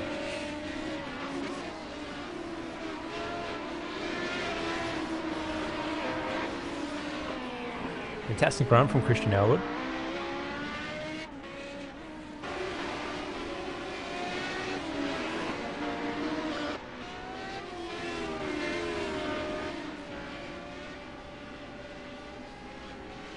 Yeah, Jared Kilself moves up into the top position with a fantastic lap, 117.463.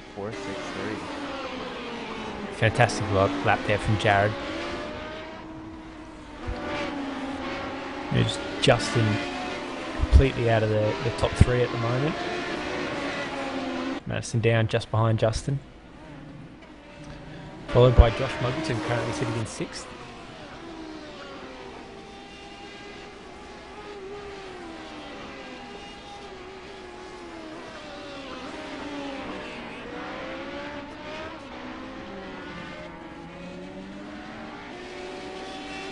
Looks like our old mate Clayton Brooks still struggling with his record a little bit, sitting back in 24th.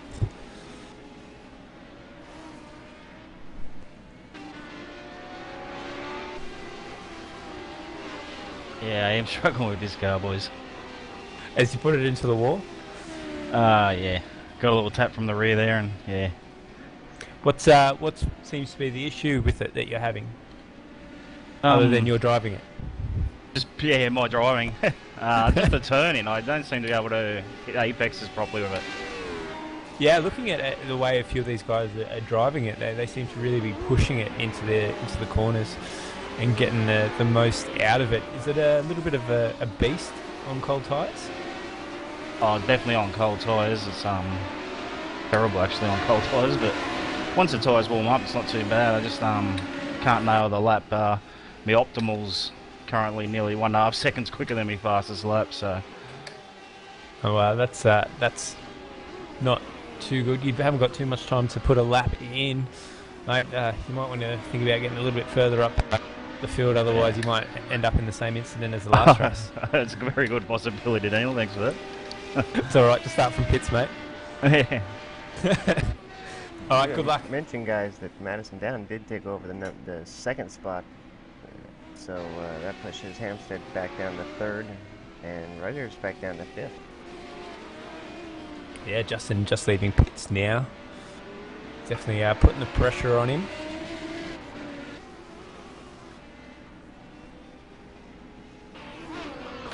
Oh, just had a quick look at Josh Muggleton and all I saw was cars on their roofs. A little bit awkward.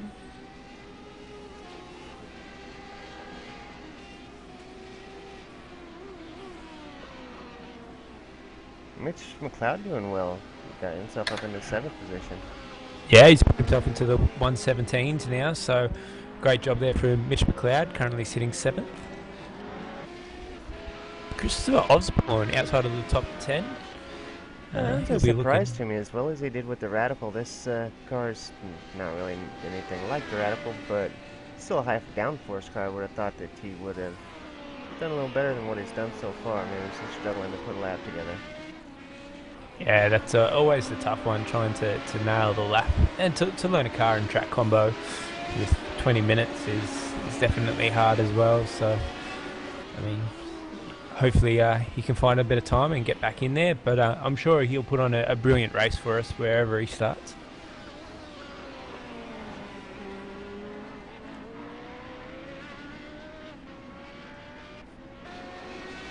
Justin just finishes his out lap now, so he's on his hot lap. Hasn't got too much time left to do this, in just under 5 minutes now to get back up there.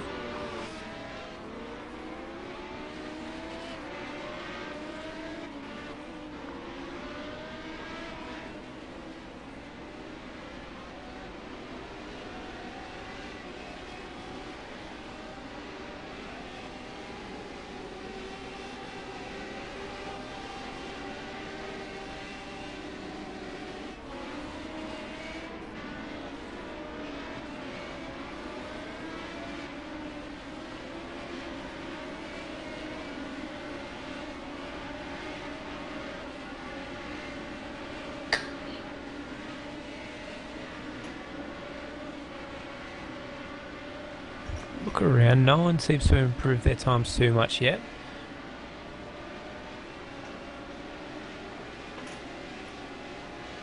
So it might come down to the wire. There's not too much in it. Top 8 all in the 117s.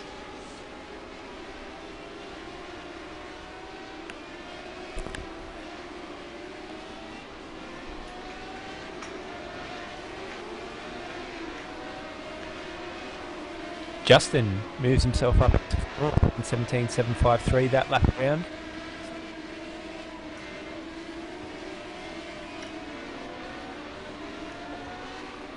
You'll know though that he needs to get on that top row to compete with Madison.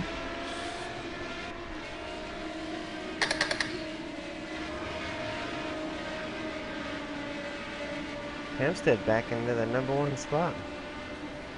Yeah, definitely a lot of pace with Hampstead in this Radical. As Michael Fabian moves up 117.80. Fantastic lap there from Michael Fabian.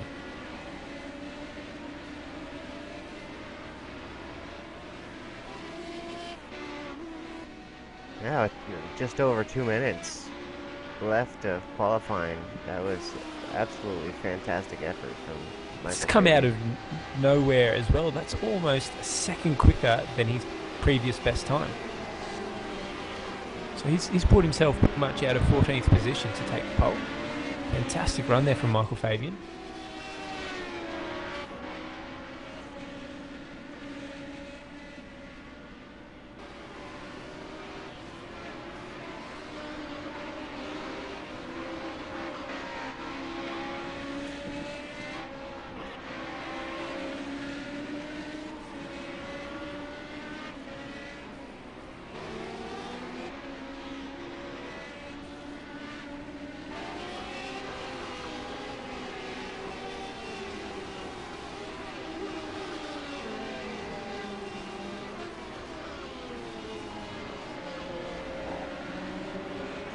Justin really needs to push this thing now. Currently sitting in 6th.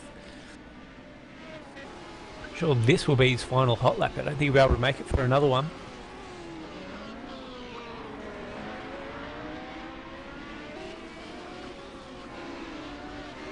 Oh, Madison down.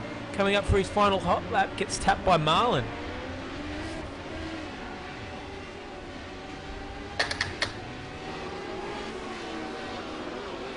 That's it. Justin's got to make it work now.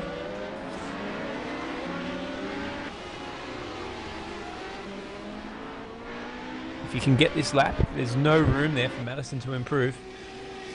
Christian Elwood be looking for a better position than 7th at the moment as well.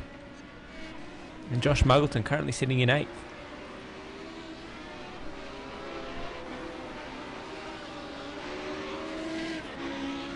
This looks like a stellar lap so far from Justin.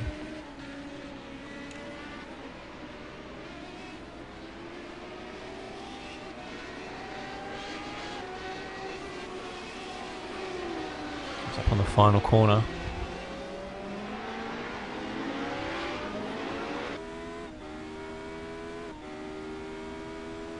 .118.723. He might have enough time. He's actually got one more lap left in him.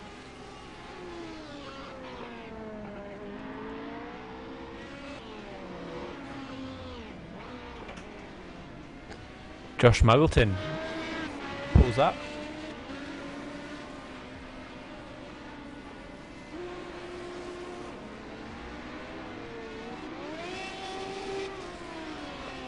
Tony Autridge, massive off. He's managed to catch that. No. Round he goes. Mitchell McLeod currently sitting in 9th, 117.9.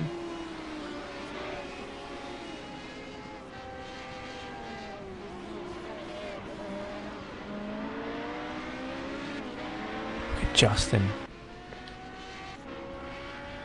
He's on all that curb.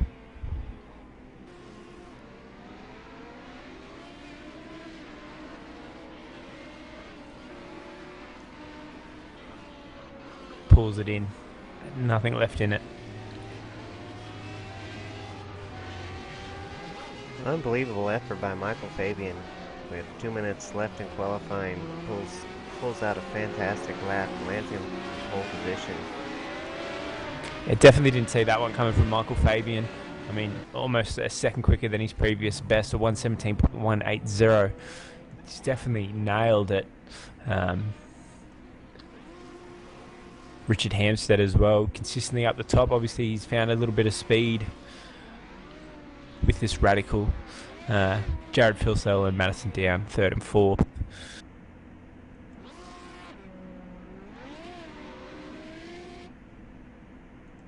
Few surprises in this qualifying result. Christopher Osborne outside of the top 10, sitting in 11th. He won't be too happy with that. After having such a good qualifying in the Riley, now sitting outside of the top 10 for the Radical.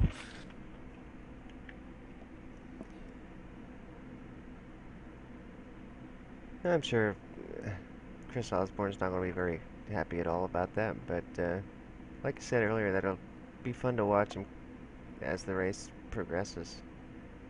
Same with Josh Muggleton starting back in 8th. I thought last race is going to be a lot of fun being able to watch him come through the field, but that first lap incident there gave him some damage and kind of made short of that effort. Justin Ruggier starting back in 6th, so we've got a pretty good race ahead of us. Yeah, definitely. With where everyone's sitting at the moment, it should definitely spark things up a bit with the championship. So we wait for all the cars to take grid spots.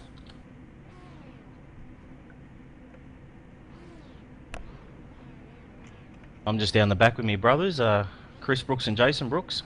All the Brooksies hanging out together. Yeah. Terrible triplets will refer to you guys as the wrecking ball. That's strategy, mate. Are you starting from pits or what? I'm on the grid. I got my teammate and Henry King next to me. He'll look after me. Ah, that's Just use him as the wrecker, mate. Team orders. That's it. Someone to take out whoever's in front of you. Just don't stop. Just go. It.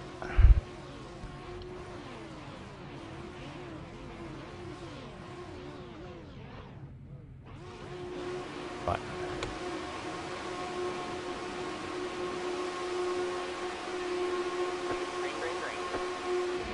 And we're off. Phil Sell's got a good start. We'll come barreling down. First corner. Oh, looks like we're going to have a couple of touches there. Has everyone made it through cleanly?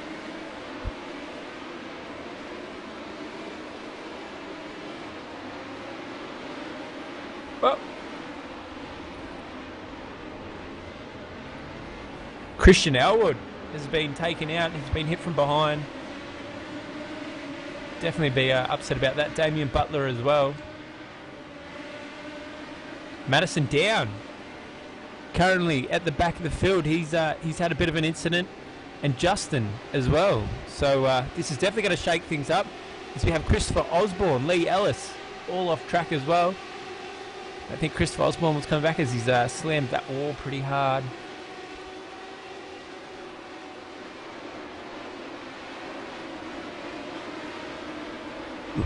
Richard Hampstead, Michael Fabian have now opened up a massive gap back to Marlon McMullen, Tony Autridge and Mitchell McLeod. Mitchell McLeod looks like he's going to have a look here as he makes a move on Tony Autridge. Makes it stick. Michael Fabian, Richard Hampstead getting away. Josh Muggleton, inside the top 10. Makes a move on Jared Philsell. Nick Rainbow.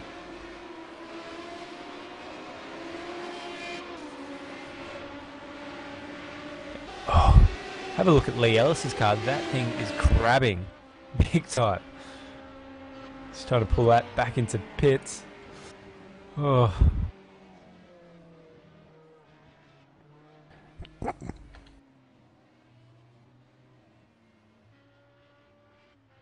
Justin just leaving pits now as he comes back out onto track.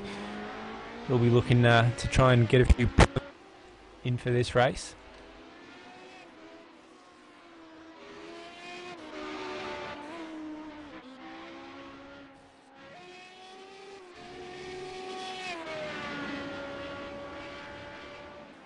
Mitchell McLeod currently sitting in fourth, which you'll be very happy with, is starting to close in on Marlon McMullen.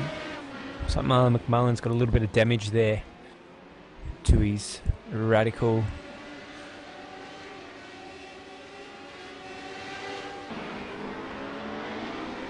I'm sure all that first lap incidents is our race director's very edgy.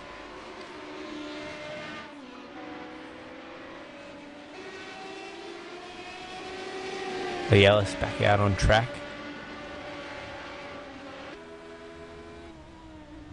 Michael Fabian has actually opened up a gap to Richard Hampstead.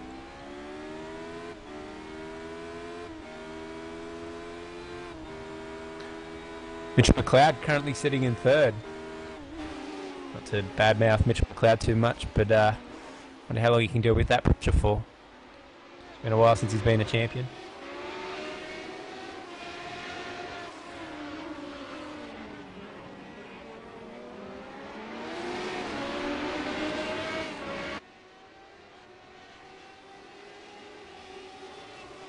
Mitchell McLeod gets him under brake. Marlon. Oh, beautiful move there from Marlon. It's underneath. It's going to be a drag down the straight. Marlon with the inside line here. Thinks better of it.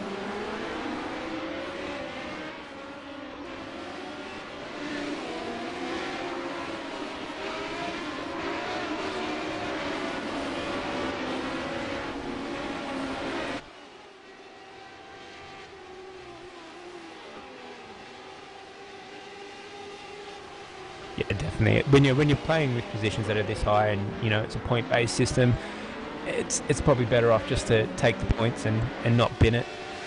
Jake Burton currently sitting in 5th, right behind Marlon McMullen. Josh Muggleton making his way through the pack, and Squizzer just behind him. 1.5 seconds the gap between Michael Fabian and Richard Hampstead.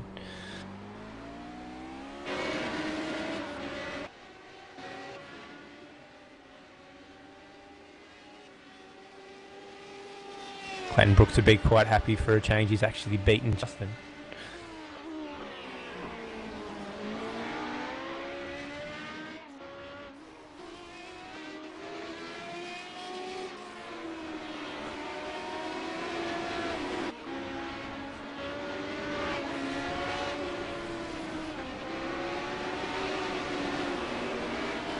Matthew Barron not letting Josh Muggleton get too far away. Muggleton will be happy with as many points as he can.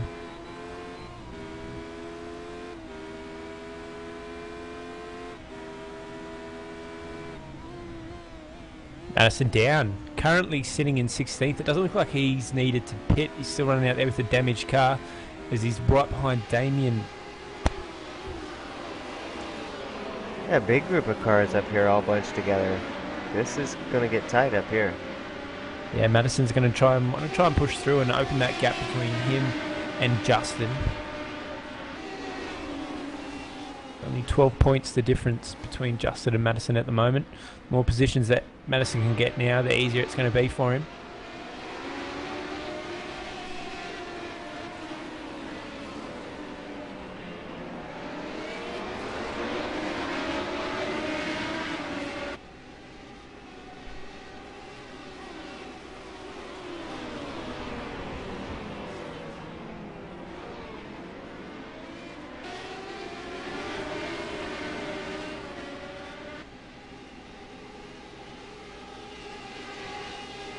McLeod seems to give himself a little bit of distance now from Marlon McMullen.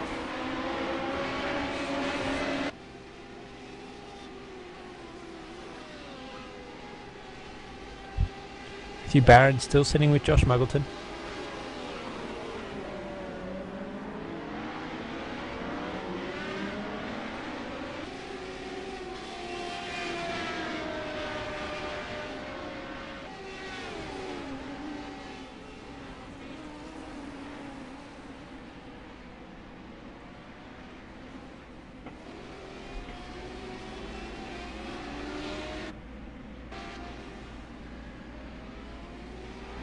Nick Greenberg up in 9th this race, so Nick's having a great race so far.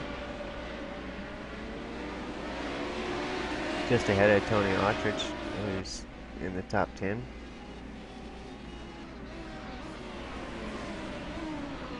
Madison down, just makes up a position there on Joshua Burden.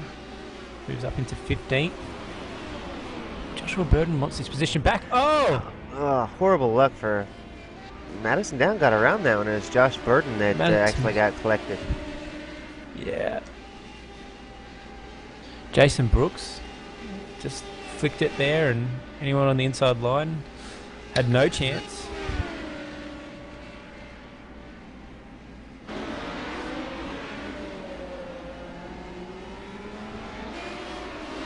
Madison's struggling to get the speed that he wants out of this car. It's looking very worse for wear as he hits the grass. Martin Carroll and Lee Ellis moving up on Madison now.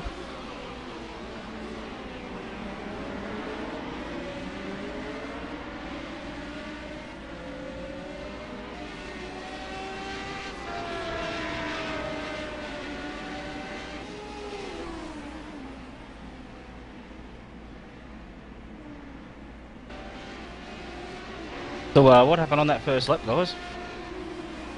Mayhem is what happened. And you actually look like you avoided most of it. Yeah, I spun on all my own. I think a two people going a little bit too hard on cold tyres, and that's what we've ended up with. I'm sure our race directors have been biting their nails trying to work out who they're going to hand penalties out to.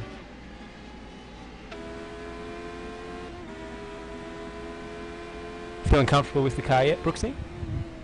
Oh yeah, I'm just not quick enough, mate. That's all. Car feels good to drive now. Starting a little bit better now. The tyres are warmer. Yeah. Fantastic. Well, there's a good thing you're beating Justin for a change, so you should be happy about that. I don't think he'll be very happy at the moment. No, I could imagine the language that's coming out of his mouth, and probably the fact that he's going to have to go buy a new G27 by the end of this one.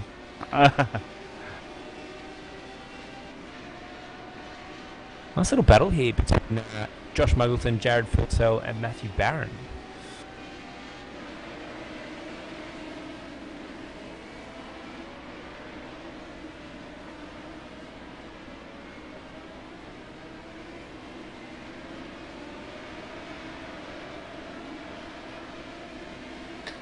Nick Rainbird now entering the pits.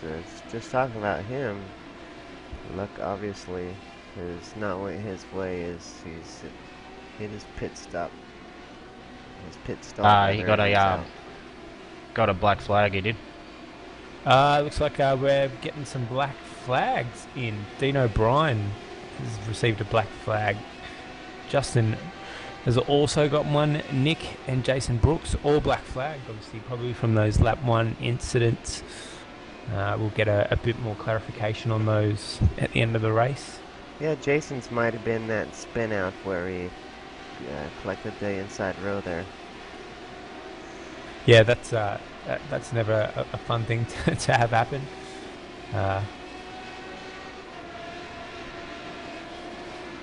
Definitely glad that Justin's not on our team speak at the moment. I could imagine the language that would be flying around with that black flag.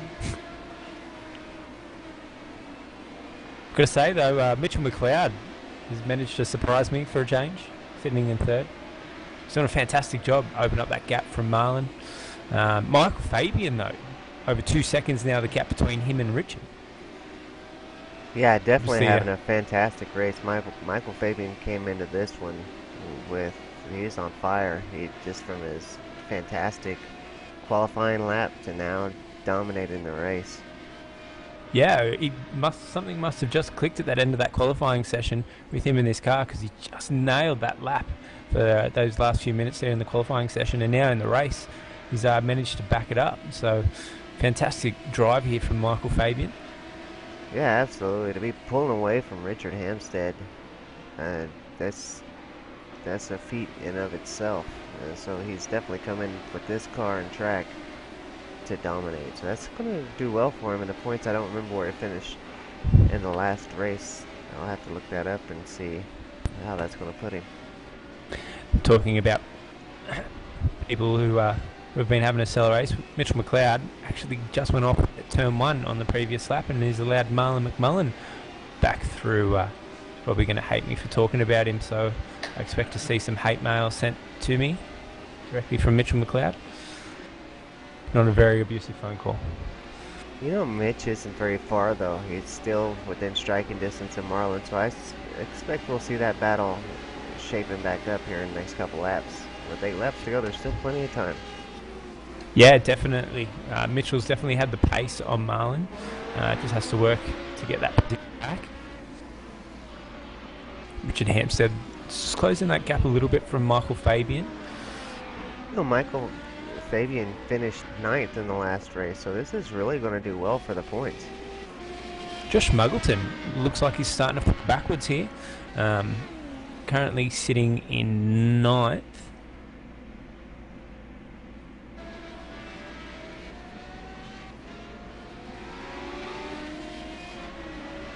As Madison Down starts moving up, Madison Down now inside the top 10. Matthew Barron sitting in 6th. Here we go. This is the battle now for Mitchell McLeod, Marlon McMullen.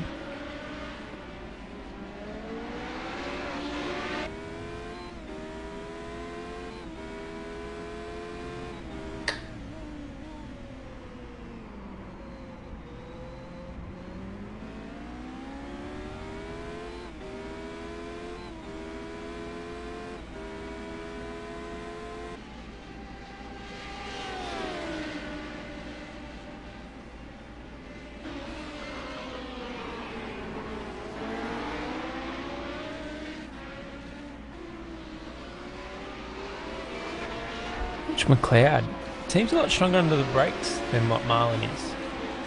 He seems to be a lot more confident with the car.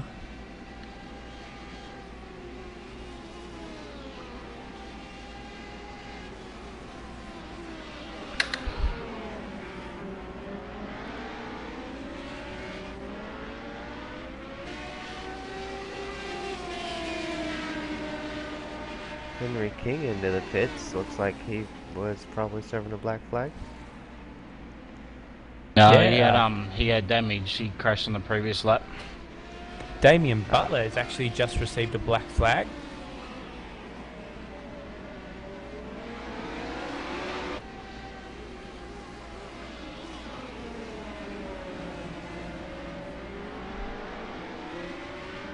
It looks like another incident in the final corner. Some bad luck has struck Martin Carroll, who was following Madison down through as he was making his way through that gaggle of cars a while back. Now Marty finds himself back in 15th.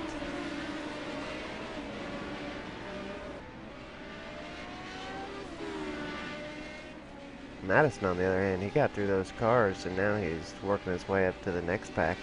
He's looking to catch up to Tony Autrich here before long. Damian Butler in to serve his black flag. Mitchell McLeod still on the tail of Marlon McMullen. He's got 5 laps left to do this in. It's right on the tail. So don't get too far away.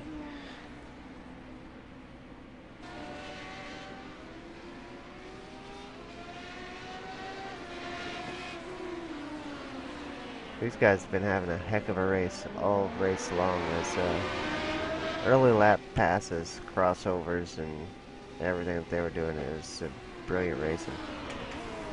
You can definitely see the difference between certain drivers and people who really know their racecraft, setting themselves up a few corners beforehand, knowing where their opponent's going to be and trying to make the most out of their defensive positions. Got to say, Marlon McMullen's doing that really well at the moment, making sure that he's in the right spot, making sure that the car is working to his advantage. He knows that Mitchell McLeod's got more speed than him, but if he can put the car in the right spot, he can hold Mitchell for the next few laps.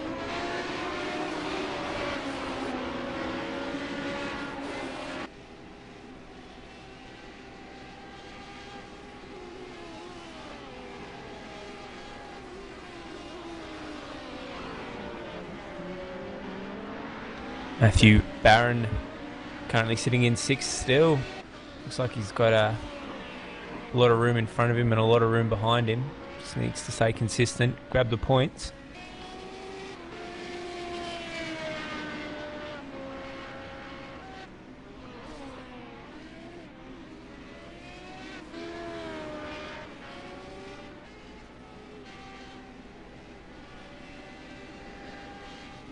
Looks like Hampstead might be catching up a little bit to Fabian.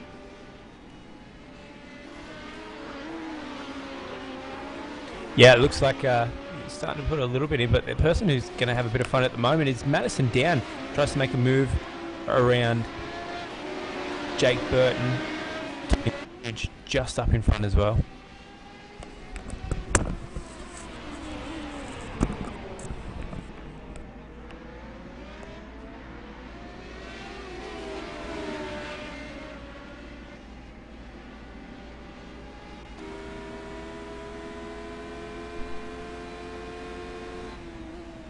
Madison doing real well with the amount of damage that there is to the front end of that car. It's not horrible, but definitely some significant damage. Yeah, it looks like he seems to be struggling, trying to get speed out of it. Down the straights, they seem to be able to pull away from him, but through the corners, he's absolutely nailing it. So they all juggle around looking for a position. Jake Burton going to get a move here done on Tony Autrich. Tony Autrich lets them through nice and easy. Nice and down now up into 9th.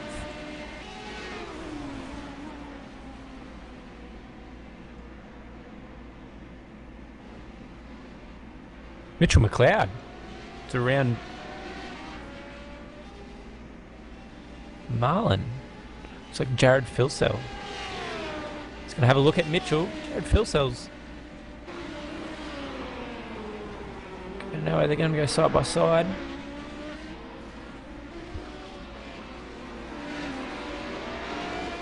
Jared Filsell gets around Mitchell McLeod.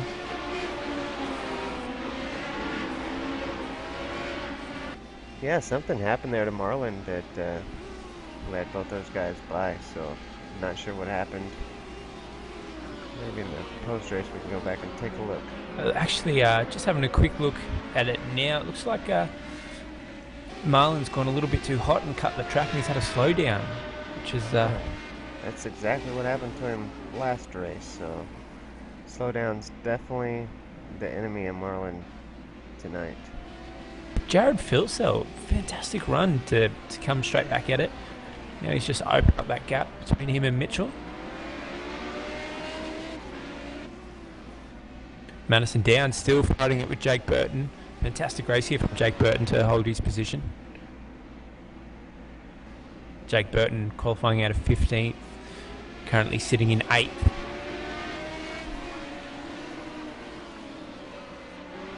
Richard Hampstead starting to move into striking distance here, but don't think he's going to have enough time to get this done in.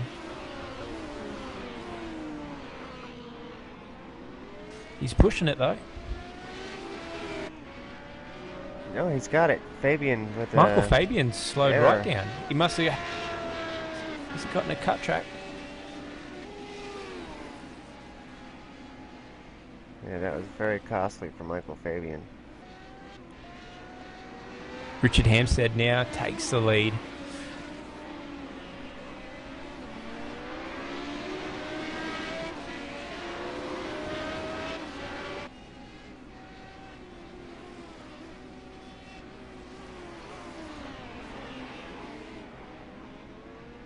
Currently, the current standings, this is probably will put Richard Hampstead into the lead for Race of Champions moving into race 3 and 4. Yeah, Hampstead on the final lap here.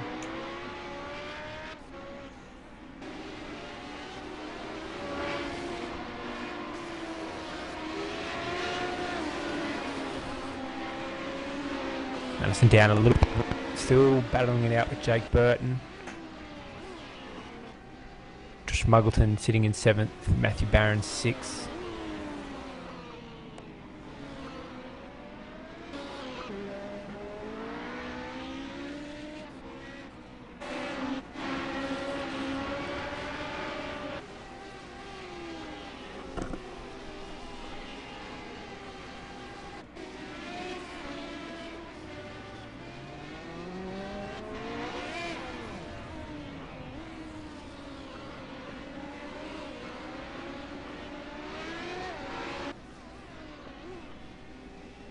Have a look. Richard Hampstead now coming up into the final corner for race 2 of Race of Champions 9. And Glenn, nothing can really go wrong here now. Takes the win for the second race here at Matagi. Michael Fabian in second. Fantastic run from Michael Fabian. It'd be interesting to find out exactly what happened to him for why he slowed down to give Richard Hampstead the lead. Fantastic result either way. Jared Filsell coming in third, fantastic run. Mitchell McLeod, who will be very happy with himself, in 4th. Marlon McMullen 5th. Matthew Barron 6th. Josh Muggleton crossing the line now in 7th. Jake Burton, looks like he's going to lose a position here. Madison Down's gotten it done on the last corner. Fantastic run from Madison Down. Madison Down pulling it into 8th after a shocking start. Jake Burton 9th. Tony Ortridge putting across for a 10th. Christian Elwood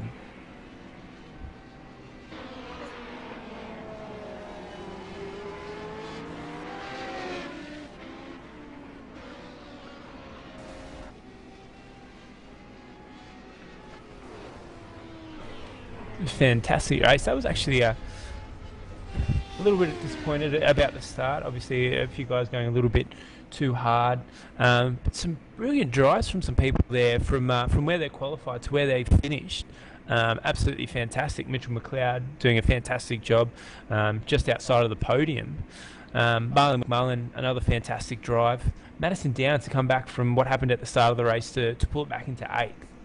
Just insane. Absolutely brilliant driving by all of them.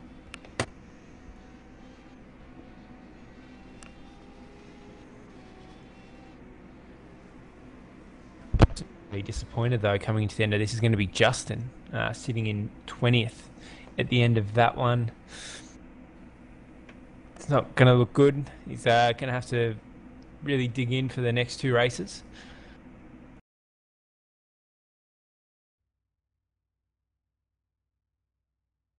Well, just quickly run through the final results.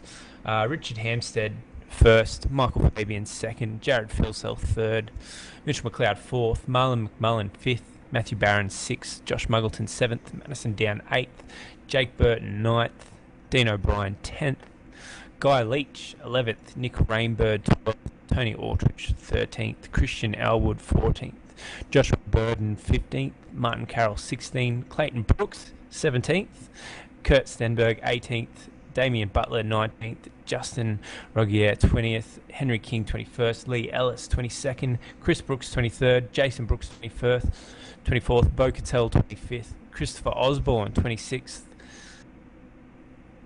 A few guys are going to be very disappointed and going to want to write this one off, I think, Kane. Yeah, it was surprising to see Osborne there in the final position. I think that the penalties was what really took the shape of that race. We've seen lots of great drivers be hit with some of those penalties and send them to the pits for a second, and really changed the outcome of this race. Yeah, definitely. The penalties, a few guys that copped damage, a few big names off at the start, really hurt this race for them. But it's shaking it up for tomorrow night for us. Race 3 and 4 should be very interesting. I'm pretty sure when the results come through, we'll see Richard Hampstead at the top of the championship, and Justin's going to be knocked down a bit, having to gain some points now on Madison, who ended up coming back and finishing 8th, which was a good point there for Madison.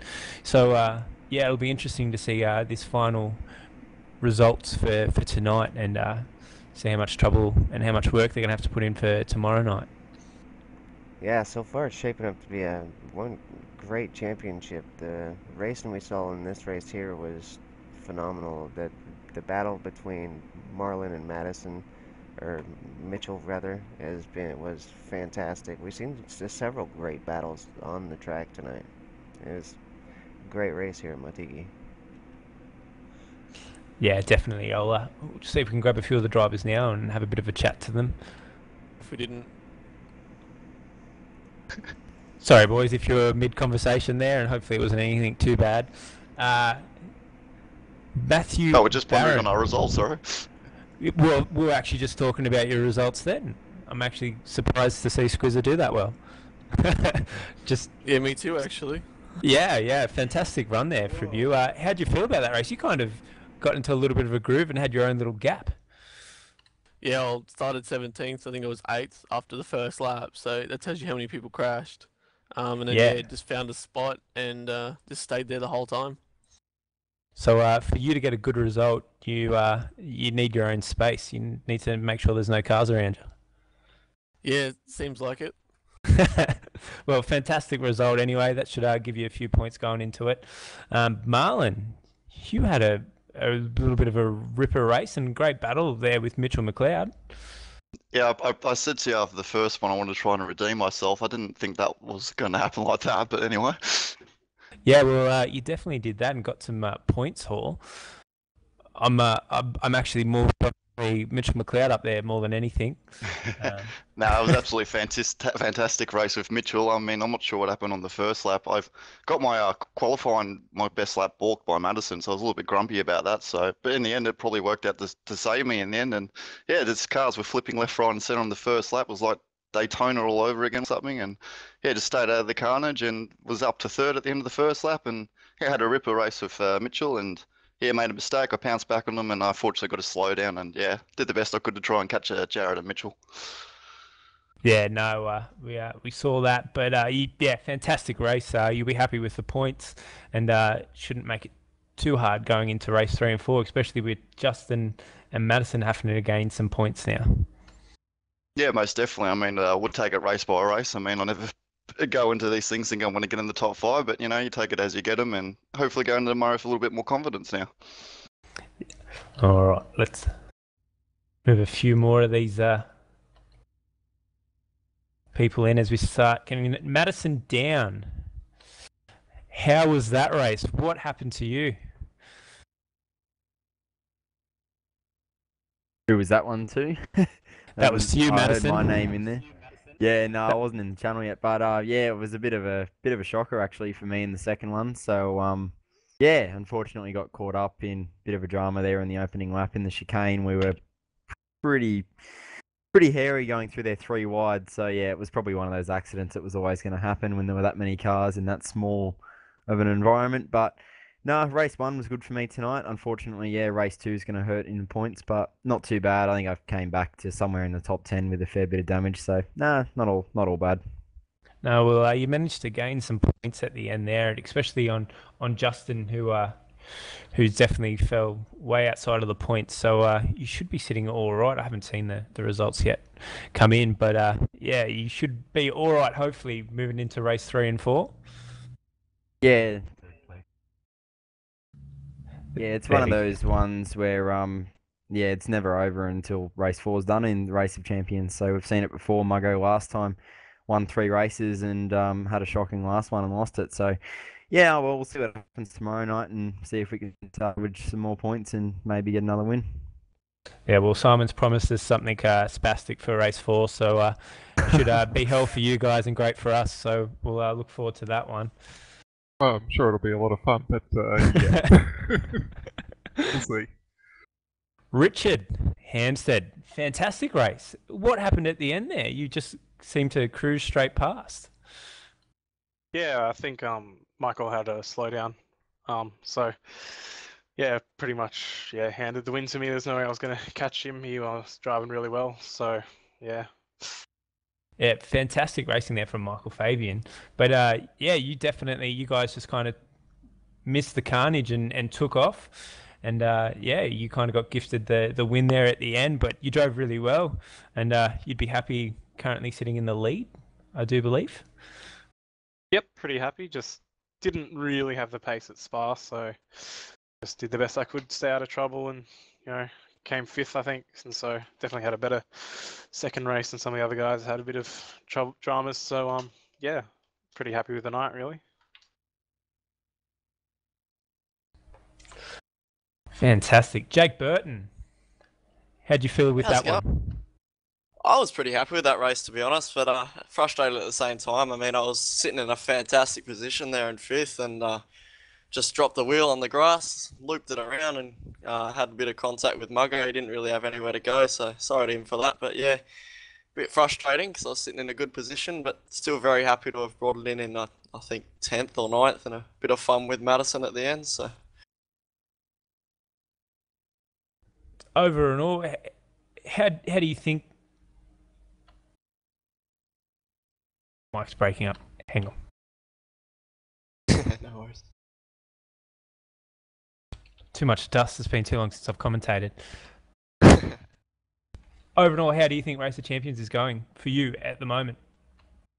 I'm actually really happy because these last 2 races I've just been lucky dodging a few nasty accidents, particularly last race in the final chicane and into turn 1 and turn 2 this race. So, I've had an 8th and a 10th, I think, and a few of the guys who beat me in the first race had bad second races, and a few of the guys who beat me in the second race had bad first races. So I'm hoping I'm relatively high in the points and just keeping it consistency and finishing races, which is the key to Race of Champions, I think. So I'm pretty happy to just try and bring it into tomorrow and finish the race as well. We probably should have a quick talk to our race directors and get some word about penalties and stuff that were handed out. Were there any point penalties handed out for that one, Simon?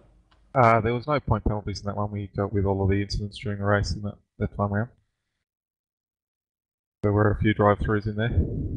Yeah, I think 6 or 7 black flags. I don't think we got to 7, but I think maybe 5 there. So Overall, how happy are you guys with Race of Champions at the moment? Pretty pumped after the first 2 races? Yeah, I thought they were 2 pretty good races. Apart from the big incidents at the start of the first lap there was some great racing again in that one. So it was quite enjoyable to watch.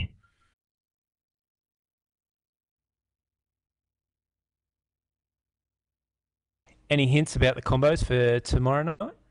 There'll be cars and tracks, I can tell you that much. Well, that's a good start. Apart from that, it's a bit of a secret until an hour before kick-off tomorrow. But let's just say it should be a lot of fun. That's what we like to hear. It certainly will be a case that it ain't over until it's over. And for all those drivers that are ruining what may have happened, or they may have suddenly dropped in points because of the second race or drive-throughs, there's plenty of opportunity tomorrow night, that's for sure. So don't give up, turn up, keep driving, do your best, and yeah, I think we'll present something new and something we haven't done with Race of Champions before. Is it going to shake it up that much that Clayton Brooks will have a chance of winning? Oh, look, honestly, I don't think Brooksy's ever really got a chance of winning, but but hell, you never know. I mean, yeah, look, it's Howard. It's a long shot, and he might be the nag at the back of the field, but you never know. Look, it could be a Bradbury and Brooks both start with B, so who knows? He might get lucky. I don't think he'll ever be that lucky. Oh, guys, well, we probably should have a quick talk about the charity and getting behind it one last time before we go. Kids with Cancer Foundation, brilliant charity. If you get a chance, head over to our Facebook if you want to donate. Also go to donate.v8online.com.au. You can donate there. Anywhere else you can go to donate, guys? There's links on our Facebook page to the direct link to the Kids with Cancer Foundation Race of Champions as well. Yeah, yes. And Race Champions have all got links as well, so you can go there to donate. Great cause, get behind it. Hopefully you never have to use it, but support the people that need it. These guys are helping people pay bills and stuff that they can't afford to pay when they've got a child who's unfortunately struck with cancer. So it's a great cause. We'll hopefully get a running tally for you guys running into race 3 tomorrow night and let you know where we stand. It'll be open for a while, so give up a few coffees, give up a lunch or something for work, and donate to the cause and get behind it. At the start of here, I think we're up to $468. Is that right, Simon? Yeah, just under $500, I think. So yep. We're getting there. And as you say, they do a tremendous job helping families in. I haven't got children personally myself, but I can only imagine struggling with medical bills and other bills and having sick children, and it would be horrible. So yeah, please do anything you can to help them. Yeah, definitely. I think there is a target, and we've still got a little bit to go. So just keep throwing money at it, and hopefully we hit our target and go above and beyond it. But great cause, guys. So get behind it. Massive thanks to Kane for directing for me and coming in and commentating with me. It's been a fantastic few races with you here, Kane. It has been a great show tonight. Man, the racing's just been fantastic. So great job. Thanks to OSR for helping out with the show. It's been great. Thank you very much for your work with the broadcast, guys. I'm pretty sure you guys got up pretty early in the morning to do this, didn't you? So thank you very much. You're very welcome. We really appreciate it. Thank you very much. It's great to be able to bring RAC back to week 13 again, and without your assistance, we couldn't have brought it to everybody the way we have. So fantastic stuff. Thanks. No worries, guys. Yeah, massive thanks to Kane. It's probably about time for him to have breakfast, I think, about now. Would that be right, Kane? Yeah, we're just getting ready to hit 7 a.m., so it is about time for breakfast. Yeah, definitely. Tomorrow, Smith will be with us to help commentate, so that'll be fun. Definitely. So Alright. two Americans, one Australian. Should be a bit of a laugh. I won't try and say anything too mean. Didn't even get to crack too many Mexican jokes. No Jay Kennedy here to rip on, so maybe we might come up with a few and throw them at him. I'm sure you've got a few good ones, Kane. Yeah, there's a lot of those jokes around here. Brilliant. Well, make sure that we throw them at Jay Kennedy tomorrow night for you guys. But make sure you tune in. 7 o'clock again start for tomorrow night. Race 3 and 4, Race of Champions. The guys at OSR have promised to make it interesting for us, so it should be a lot of fun. I think we're ready to tune out for the night. One last call out.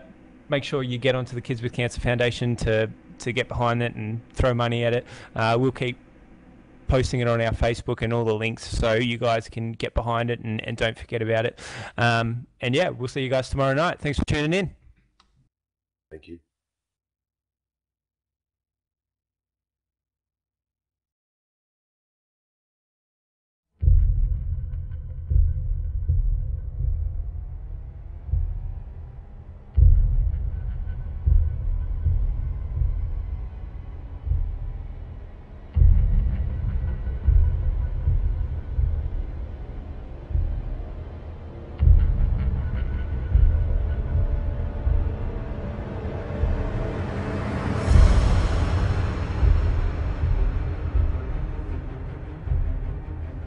A little bit wide. Oh, big incident with Butler. Butler had a big moment ahead of him, and that's race done for both those guys. Contact and they're around. That's a big incident. 3 leaders, all 3 leaders are off the road at the chase.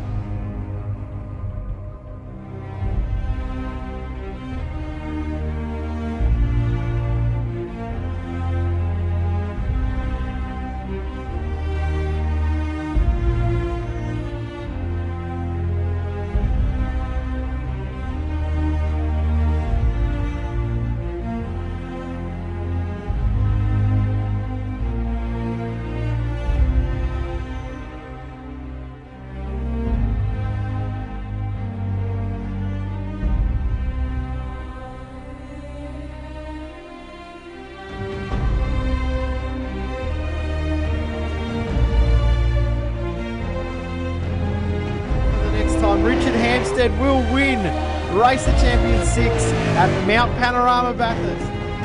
But Ruggier heading down in the braking zone from Murray's Corner for the final time.